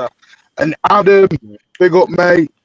He's emotional one day. He's not emotional the next. But Adam has gifted 2 channel memberships. Big up to yourself, mate. Don't forget, on Monday we will do the giveaway for the 5K. Big up to everyone for helping us get to 5K, by the way, on the channel. We're now on our way to 5,100, which is amazing. So thank you from all of us here at the channel. And then Irrelevant Brett Yates has gifted another 5 memberships. Thank you so much, mate. You lot are on fire at the moment. Thank you so much. Just quick one. Just confirm Craig is right. City have bidded 60 odd million for Cambiasso. Juventus want above that. They want 80 million pounds, not euros. Pounds, not euros. City do not value him at 80 million quid. I know we all want these players, but this is the problem. So that bid will stay there. We'll see where we go with it. Same with the midfield. We'll just see where we go. Arsenal. I'm looking forward to it. I'm excited for Arsenal. Because you know what? I'm one of them now. I'm so up for this basketball. I've gone complete 180 than where I was last season when Rich was like, let's play basketball. And I was like, Rich, shut up, you're talking garbage. I'm totally in Rich's court now. Let's go back to the you scored. So basically, that's saying Rich has been a year ahead of the curve of you, Mark. Yeah, I'm just one of them. Listen, if you score 2, we'll score 4. I just think screw it. When we talked about having pacey wingers. Yeah, I knew you'd say that. Shut up, you. Yeah, reinventing the Centurion squad. Anyway, no, Rich to come our way. I cannot believe that Pat has just said Trossard, because you've just given Akanji nightmares, because Akanji don't like Trossard. He hates Trossard, does Akanji. He doesn't have to worry, because then Trossard will just be harassing Nunes all game. Well, the question is, can Trossard stay on the pitch for 90 minutes? And that's I'm looking that's forward not because to of it. injury. That's because Arteta always takes him off. I'll get sent off. I honestly believe I'm expecting a really entertaining game on Saturday. Because Sunday, sorry. Because listen, we can't match their defence. We're not able to match their defence. Sorry, not their defence. Their midfield. Their midfield is better than ours. Let's put our hand on our, So you know what? Is anybody of the thought that Marmoush could be a real X factor? A real sort Has of Pat unknown gone into commodity? have you got into a fridge? No, I think he's going to the wilderness. No, I've gone into an airport, obviously. Yeah. All right. It's a 747, preparing to take off in the background. Yeah, I don't get this loud. whole thing where it's like if I just say I'm going to come on the show at work, everybody just assumes I'm standing behind a jet engine or something. As long as you're not flying it, we're all right. That's all right. I deal with bad passengers all the time. Oh dear. I mean, you know what? I'm going to go. I think we'll outscore them. That's what I really do think. I'm expecting. Believe it or not, I'm expecting a high-scoring game. I am expecting a very high-scoring game. Yes, it is, Craig. It's the same tone.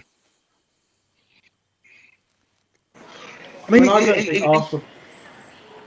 I don't think Arsenal can go back to playing the low block against us. You know what I mean? Because we're not that far behind them. What, 6 points of Arsenal at the moment? You know what I mean? I know that's embarrassing for them.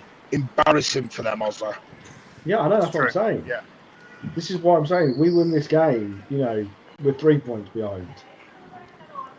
We start building momentum like we know we can at this point in the season. It's suddenly like, uh-oh for Arsenal. Yeah, I think it's uh-oh for Arsenal already, to be honest. I think they're thinking, how the hell have we been as good as we were for 2 years, and then just as everyone else falls around us, we start doing the same.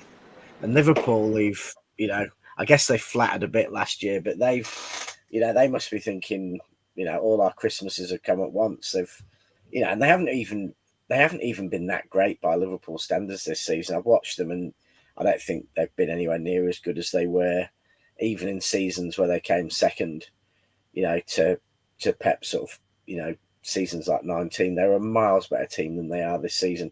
But everyone's just fallen around them, and they're like, we could stroll to a league title, not playing as well as we have in half the last 6 or 7 seasons. And,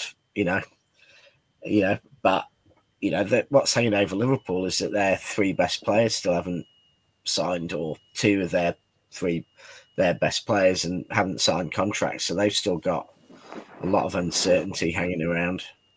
Yeah, you have to say as well. I mean, Slot's coming to. Let's be honest, he's coming to a very good Liverpool side that Klopp left him, and yeah, he's been a decent manager coming in and managing those players. But I think the test will be is if Liverpool lose all 3, whether it's some are more likely coming up now, but how does he rebuild and how does he? That'll be the real test for Slot. Well, yeah, I mean, I think they can. Honestly, I think they can lose TAA, and they'll lose a couple of assists. They won't lose that much, but they fell apart the one season in the last 6-7 years they had without Van Dijk. They just mentally crumbled, and to be honest, they rely on Salah's goals and attacking, and Van Dijk at the back. I think more than any other club in the Premier League relies on 1 or 2 players, with the exception of us and Rodri. But I think Van Dijk going could have a Rodri-like effect on them, and Salah got injured. Not that far off. Yeah, that's what I mean. I think so. I think he'll probably stay. I'm not sure Salah will. I think there's going to be 600-700k a week awaiting Salah if he goes on a free. Yeah, and I don't think he'll be able to resist it. No, I mean me and Rich and Sports to a degree have talked about our lineup for the weekend, Martin, Pat, where are you lying with formation and who starts? I mean, we can't go with a simple lineup together. Pat, No, we what's can't. the- We can't barely hear hear you, you, mate. Can't hear me? Can hear you better now, mate. Oh, okay. Probably just walking around. Just my phone was in my hand, waving around. Look, I think Bernardo comes back for this one. He's always had good performances against Arsenal. I heard you say before about Kevin and Marmoush possibly not starting together, but I know Kevin didn't exactly have the best game against Bruges, but I don't know. I still feel like they could be a real sort of menace, for their defence basically, if both of them work together. But I think for me, it's like I'm not really too concerned about who starts. I just think like I really want to see us unleash Marmoush in this game because I think he could be a real sort of X factor, sort of unknown commodity for Arsenal. I'm sure they'll do their research as much as they can, but until they play up against a player who's, was just absolutely tearing the Bundesliga up and, certainly impressed everybody by the way he played against Chelsea, I think we should just absolutely let this guy cook and just see what he can do against Arsenal because hopefully they're not prepared for him. That's a very valid point, actually, Pat. Because in terms of like Marmoush, yes, Arsenal may have a few glimpses to go off in the Chelsea game, but you still get to bed in, which more than likely in the second game you'll probably improve on his performance. So again, it could just well be the coming out party for him against Arsenal, where he just decides to smash one in and potentially get an assist. Yeah, absolutely. I think this guy, he looked really comfortable out there last weekend. So, the guy's got so much goal scoring form from what he did at Frankfurt. It'd be silly to not play him or just get him to come off the bench for the last 10 or 20 minutes. It's like the guy's ready to go, and I would give him a go over a lot of people who've been consistently playing from game to game all season. Yeah, no. Martin, what about yourself, if you're there, mate? What are you thinking about lineup and who starts? Yeah, I know people asking about the tweet. Apparently, Saudi Arabia are looking at Kovacic. So that's all it is. We won't sell him, don't worry. My lineup.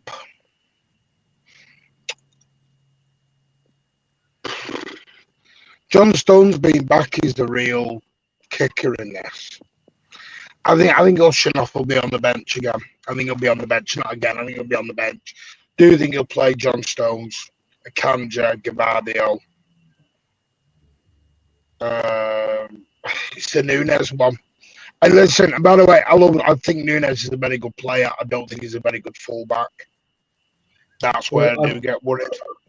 Yeah, I mean, I said, I don't know if you call it Martin, but I said, I think you're right. I think Nunes, Akanji, Stones, and Guardiola play at the back. But I think for me, it's like if we're 2-1 up and we're a good 60 minutes into it, I think there's a likelihood you could see Kuznetsov come off the bench and replace Nunes just to keep that, keep the back line solid and keep us, and if we see the game out that way, that's where I see. It's not my, by the way, sorry, it's not my sound, no. Pat's in the airport, that's all it is, mate. Bing!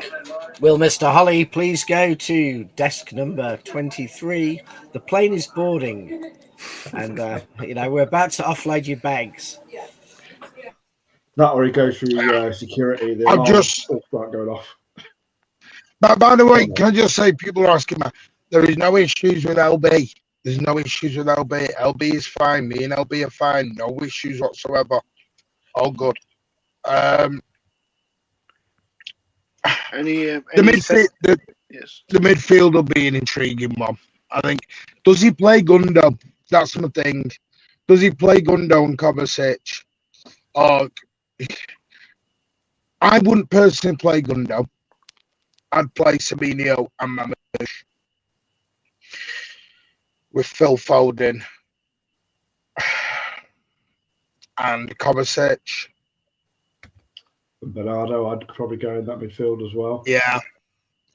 KDB is going to be the intrigue one. Is anyone playing KDB? No. Honestly, I mean, he wasn't brilliant against against Bruges. And I just feel that maybe now we've got Marmoush, I think Marmoush starts over KDB. I think KDB can come off the bench and make an impact if we need him to.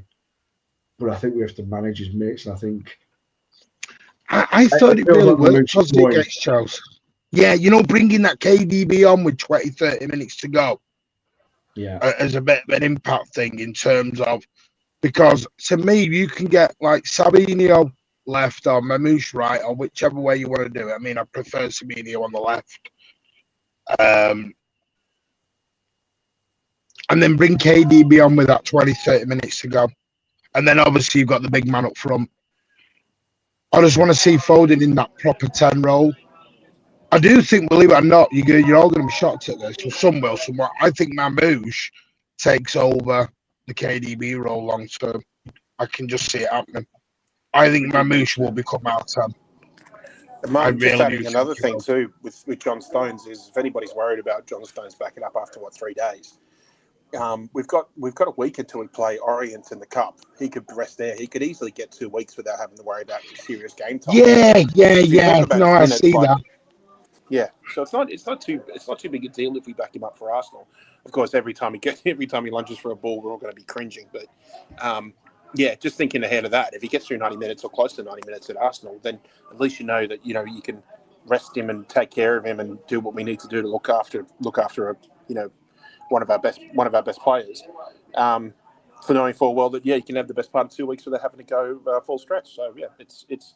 I have no problems throwing him in this weekend if it means he's going to get a well-earned rest after that. Yeah. It's a weird one. People are asking for a poll because I'm on my phone. I can't do one. So I do apologise. Can't do one when I'm on my phone because I'm out at the moment. For me, I think if we can get that first goal at the Emirates, it will really unsettle them. The nerves will jangle in that place because that place is it's a bad performance away before it goes nuclear toxic in that place. You can tell from the outside looking in. If we can go 1-0 up early and really take dominance on that game, I think we can use that real negative atmosphere in the stadium to our own advantage. Because the thing with Marmoush is a little bit of a unknown commodity at the moment to a lot of Premier League teams, a lot of Premier League clubs. Obviously, some managers will know who he is, but they won't have watched him. They'll just go off scouting reports. But Marmoush right now, while we've got that joker in the pack, that is such an unknown, I honestly think we should unleash it.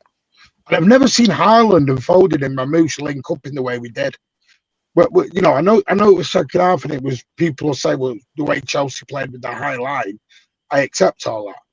But Erling Haaland looked like prime Borussia Dortmund Haaland when he had Marmoush running off him.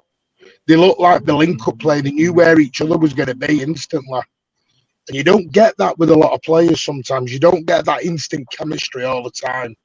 And I think while we've got that, we should take advantage of that. That was Marmoush on 2-3 days training. That wasn't Marmoush with a full week behind him. No. That was Marmoush on 2 or 3 days training. You saw the link up play. So, yeah, for me, I'm just going to unleash him. Arsenal, I'm totally with you. I think they need a striker. I've said that. I don't. I mean, people are slating our transfer business to go 2 days before the window closes and just think you can throw out an Ollie Watkins bid. Like, that's just, throw it on the table. To me, that is piss poor planning. That is piss poor planning. Yeah, and it's not going to happen now that Duran's gone to Saudi Arabia. Yeah, I think it almost feels like they did that on purpose because they knew that to upset Villa. Yeah, to upset Villa, to basically just say to the Arsenal fans, look, we tried, but let's be honest, we're not going to get him. And it was just so underhanded because Aston Villa are not going to do that kind of business with a few hours before they play a Champions League game. I just I'm thought, surprised they're wanting to sell one of them. I was talking to I can't remember his name earlier on, who's quite a big Villa fan, and even he said it was a shock to one of them was going. I don't know whether they're. I know they're after that. Is it? Or they're about to sign? Is it Malon? Dortmund? Marlon? And they are linked to Joe Felix as well. yeah, they are. Yeah. So, apologies, I have to drop. So Yeah, me good too. night, everyone, and hopefully I can join for part of the special show. But I'm not sure Yep. if I will. I'm All off right. as well too, guys. Yeah, I'll see you for the transfer show. Rick, Pat, thank you so See you much, guys. guys. Cheers, All the lads. best. Tuesday. Have a good night. Bye. Thank you. Yeah, I Yeah, mean, so for me, I'm really looking forward to this game. And listen, I'm one of them now. As long as I can see us trying in every game, and I can see us putting in an effort, and I can see us really giving it a go, I'm not going to flog them. It is what it is. I'm past all the negativity shit this season. I'm past all the slating of players. I'm past it all. I just want to enjoy the rest of the season and wherever we land. Because I still think there's loads to play for. There's loads to play for this season. The league's gone, obviously. I know there's some experts out there that are like, doing mathematical science to try and get us into this Premier League title race because it looks good. But no, I think Rich summed it up perfectly when I was listening earlier on.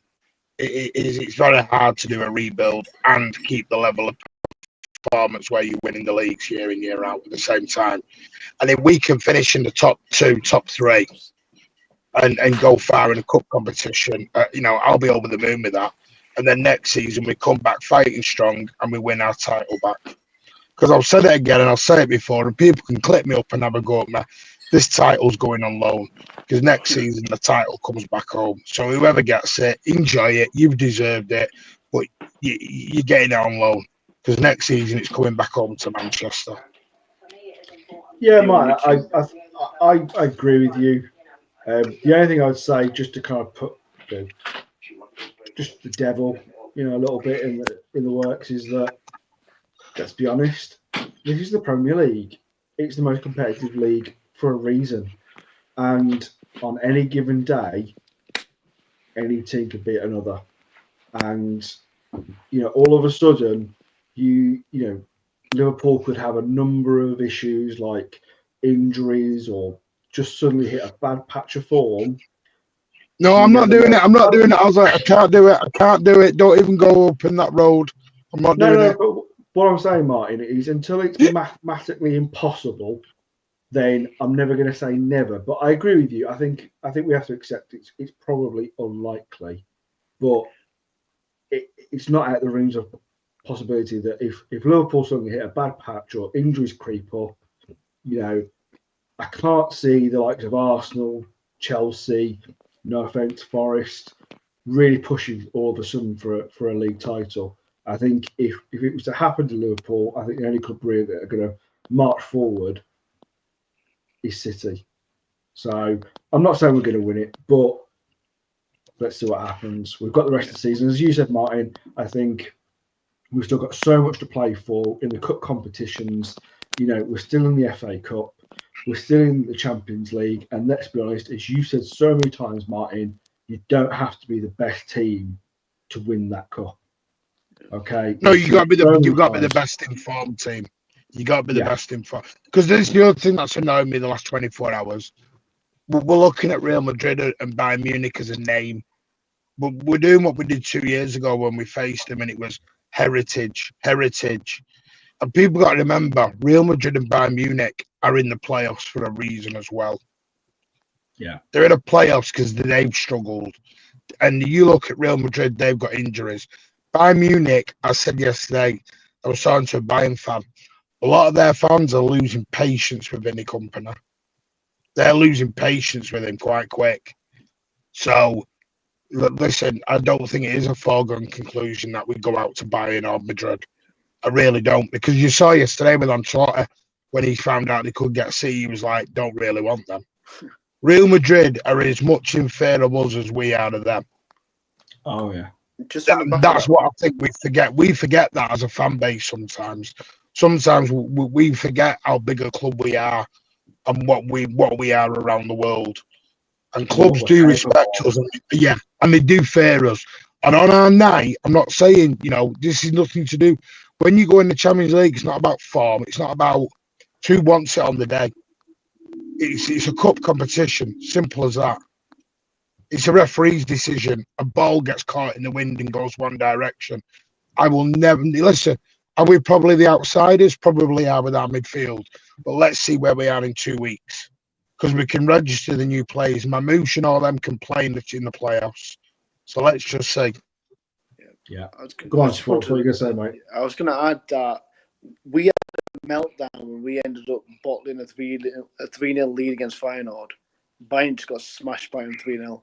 So if we're bad for bottling a 3-0 lead, then how bad are Bayern for getting smashed by Feyenoord? So they're not in a great place either. Madrid are picking up. They are gelling better as a team, but even then, you look at their defence, it's not great. Vasquez at right back, I think. Mendy's always been a bit suspect at left back.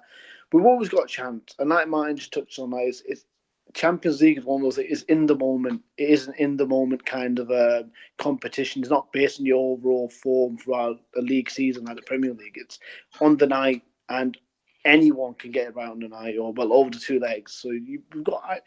I won't say we're favourites, but we've got as much chance as anyone else. Yeah. Just to reiterate, mate, they were quotes out of Ancelotti's mouth. Quotes, direct quotes from Ancelotti, Jack. So, Jack, you're entitled to think negativity.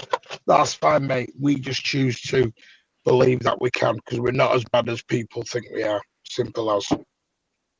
Yeah, and I think you look at Madrid's squad, as you said, Martin. They've got quite a few injuries. They've got players out of form. And not only that, I mean, I don't know if people have watched any of the games, but the likes of Vinicius Jr., I mean, sometimes, he's falling over like he's been shot. And not a player hasn't even touched him. It's just like, really? You're supposed to be, you thought you were the Ballon d'Or winner. You know what I mean? And you're behaving like that? No, get up. And play like the play that we all know you can be, you should be, but don't behave like that. If you're the player you think you are, and the player we all pretty much know you can be, go out there and prove it on the pitch. Don't just try and win fouls and try and get players sent off the pitch, because it's just pathetic. And we've seen Bellingham, he's fouled down the same trap as Vinny Jr.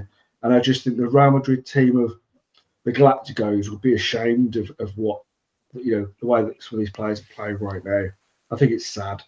I really do. I think, Martin, if you're, unless you've got anything you want to particularly kind of go into else, I think we can probably look at wrapping it up there, mate. No, I'm totally fine, mate. Listen, and it's all opinions. People can think how they want to think. I just choose to look at it in a more positive outlook. Yeah. Right. Yeah. Any scoreline predictions for this weekend, lads? Oh, James. 9-0 setter. There you go. Bit of toxic positivity for you. No, I'm gonna go for 3-2. Setter. 3-2. I was on the same train of thought, Martin, actually, with a 3-2 to City. So I think it's going to be end to end. I think there's going to be plenty of goals, because I feel both teams need to win this. Do you know what I mean? Watch it be down 0-0 now. I know, yeah. And it'll be Arteta because he plays the bloody low block again. I mean, really. Have you seen who the ref is as well? Apparently, he's a Liverpool fan. That'd be an intriguing one. Just wait for all the conspiracy theories. Oh, yeah. Let's wait for them. Exactly. Sports, have you got anything you want to say before we sign off, mate? No, let's just enjoy the ride. It has been a roller coaster so far, but let's not lose our heads. I know some City fans are, but we're all good. We're starting to turn a corner. we're not quite there, but we're getting there. And yeah, let's enjoy it. Yeah, definitely. I'd just like to say a big thank you to everyone who's contributed tonight. It's been great having sports on. Martin, you've obviously been in and out for personal reasons, but it's always great to have you in here. Patrick, obviously, of True City Fan channel, you know, he's always a pleasure. And it's great to hear that he's back more at full time than he was. And obviously to Rich and Pat, thank you again. And to everyone out there who's, you know, gifted, thank you so much. We couldn't thank you more. We don't expect it, but when you do it, it is really appreciated. And everyone who's made comments tonight, I'm sorry we haven't really read them out, but it's not my forte reading comments. I seem to mess them up. But thank you for your comments. We really appreciate them. And if you could please give us a thumbs up, and if you're not subscribed yet, please hit that subscribe button, because we're on our way to is it 10k next, Martin? No, 6k. Jesus, let's go one at a time. Come on, let's have a bit of ambition. Let's go 100k. Let's go 100k. 100k. Got 2 weeks. Yeah. I'll just say this before we go. There is I just want to apologise to my in and outness tonight. I do apologise. I've had some family issues sorted out. We'll be back Monday. No, we'll be back Sunday. Sorry, Monday. I'm forgetting Sunday. We'll be back Sunday. There'll be nothing tomorrow and Saturday now. I'm just going to take a couple of days sort out my father. And thank you all for the lovely messages. The sad part of Alzheimer's, you get good days, bad weeks. That sort of thing. It is what it is. Massive thank you again for the 5k. It means more than we realise and you ever do. We'll be back Sunday with the Arsenal stuff. I know the draw's on Monday, but it's Bayern on Madrid. We know who we're getting, and I don't want to have I do a stream, but we're just going to end up going, oh, we're going to end up with Madrid and get slapped. We'll end up with Bayern and we'll get slapped, and everyone go into a depressed mode. And I just want a bit of positivity for now, just for myself. But yeah, no, big thank you to Ozzy, who has hosted an amazing show tonight. He's been amazing. Big up to Pat and Rich for giving up the time. Alan as well for a short period he was here. Sports Talk, lovely to have you back on. And for True City Fan, get over there and show him a lot of love. Pat's going through a real hard time at the minute, but he's an absolute top lad. And I want you to go and show True City Fan a lot of love. We've got loads coming up. Sunday, we'll be back with the post-match. Monday, we'll be live from 7 p.m. We're going to be on till midnight, right the way through. Tone will be on. We'll see who we can get on. We're going to just get different guests on different panels, and we'll go through the whole transfer window as a whole, rating it, looking at everything. And hopefully see if City get a bit of business done. Come deadline day, we'll see. Because I've got a feeling the midfield may go all the way to deadline day. We'll see who breaks first, us or Juventus, probably. We'll see who breaks first on that. And then Tuesday, we're on where the South stand. And then, yeah, there's loads and loads coming up. We'll do the giveaway on Monday night as well for the 5k for the shirt and the 2 tickets subject to availability. Yeah, Craig, I'd give Bundy a miss, mate. You might be busy. But I can't thank everyone enough. You are all legends, every single one of you. On behalf of me, Ozzy, Rich, Pat, and all the guests, Sports to everyone else, thank you so much. And we'll see you all on Sunday. Take care, all.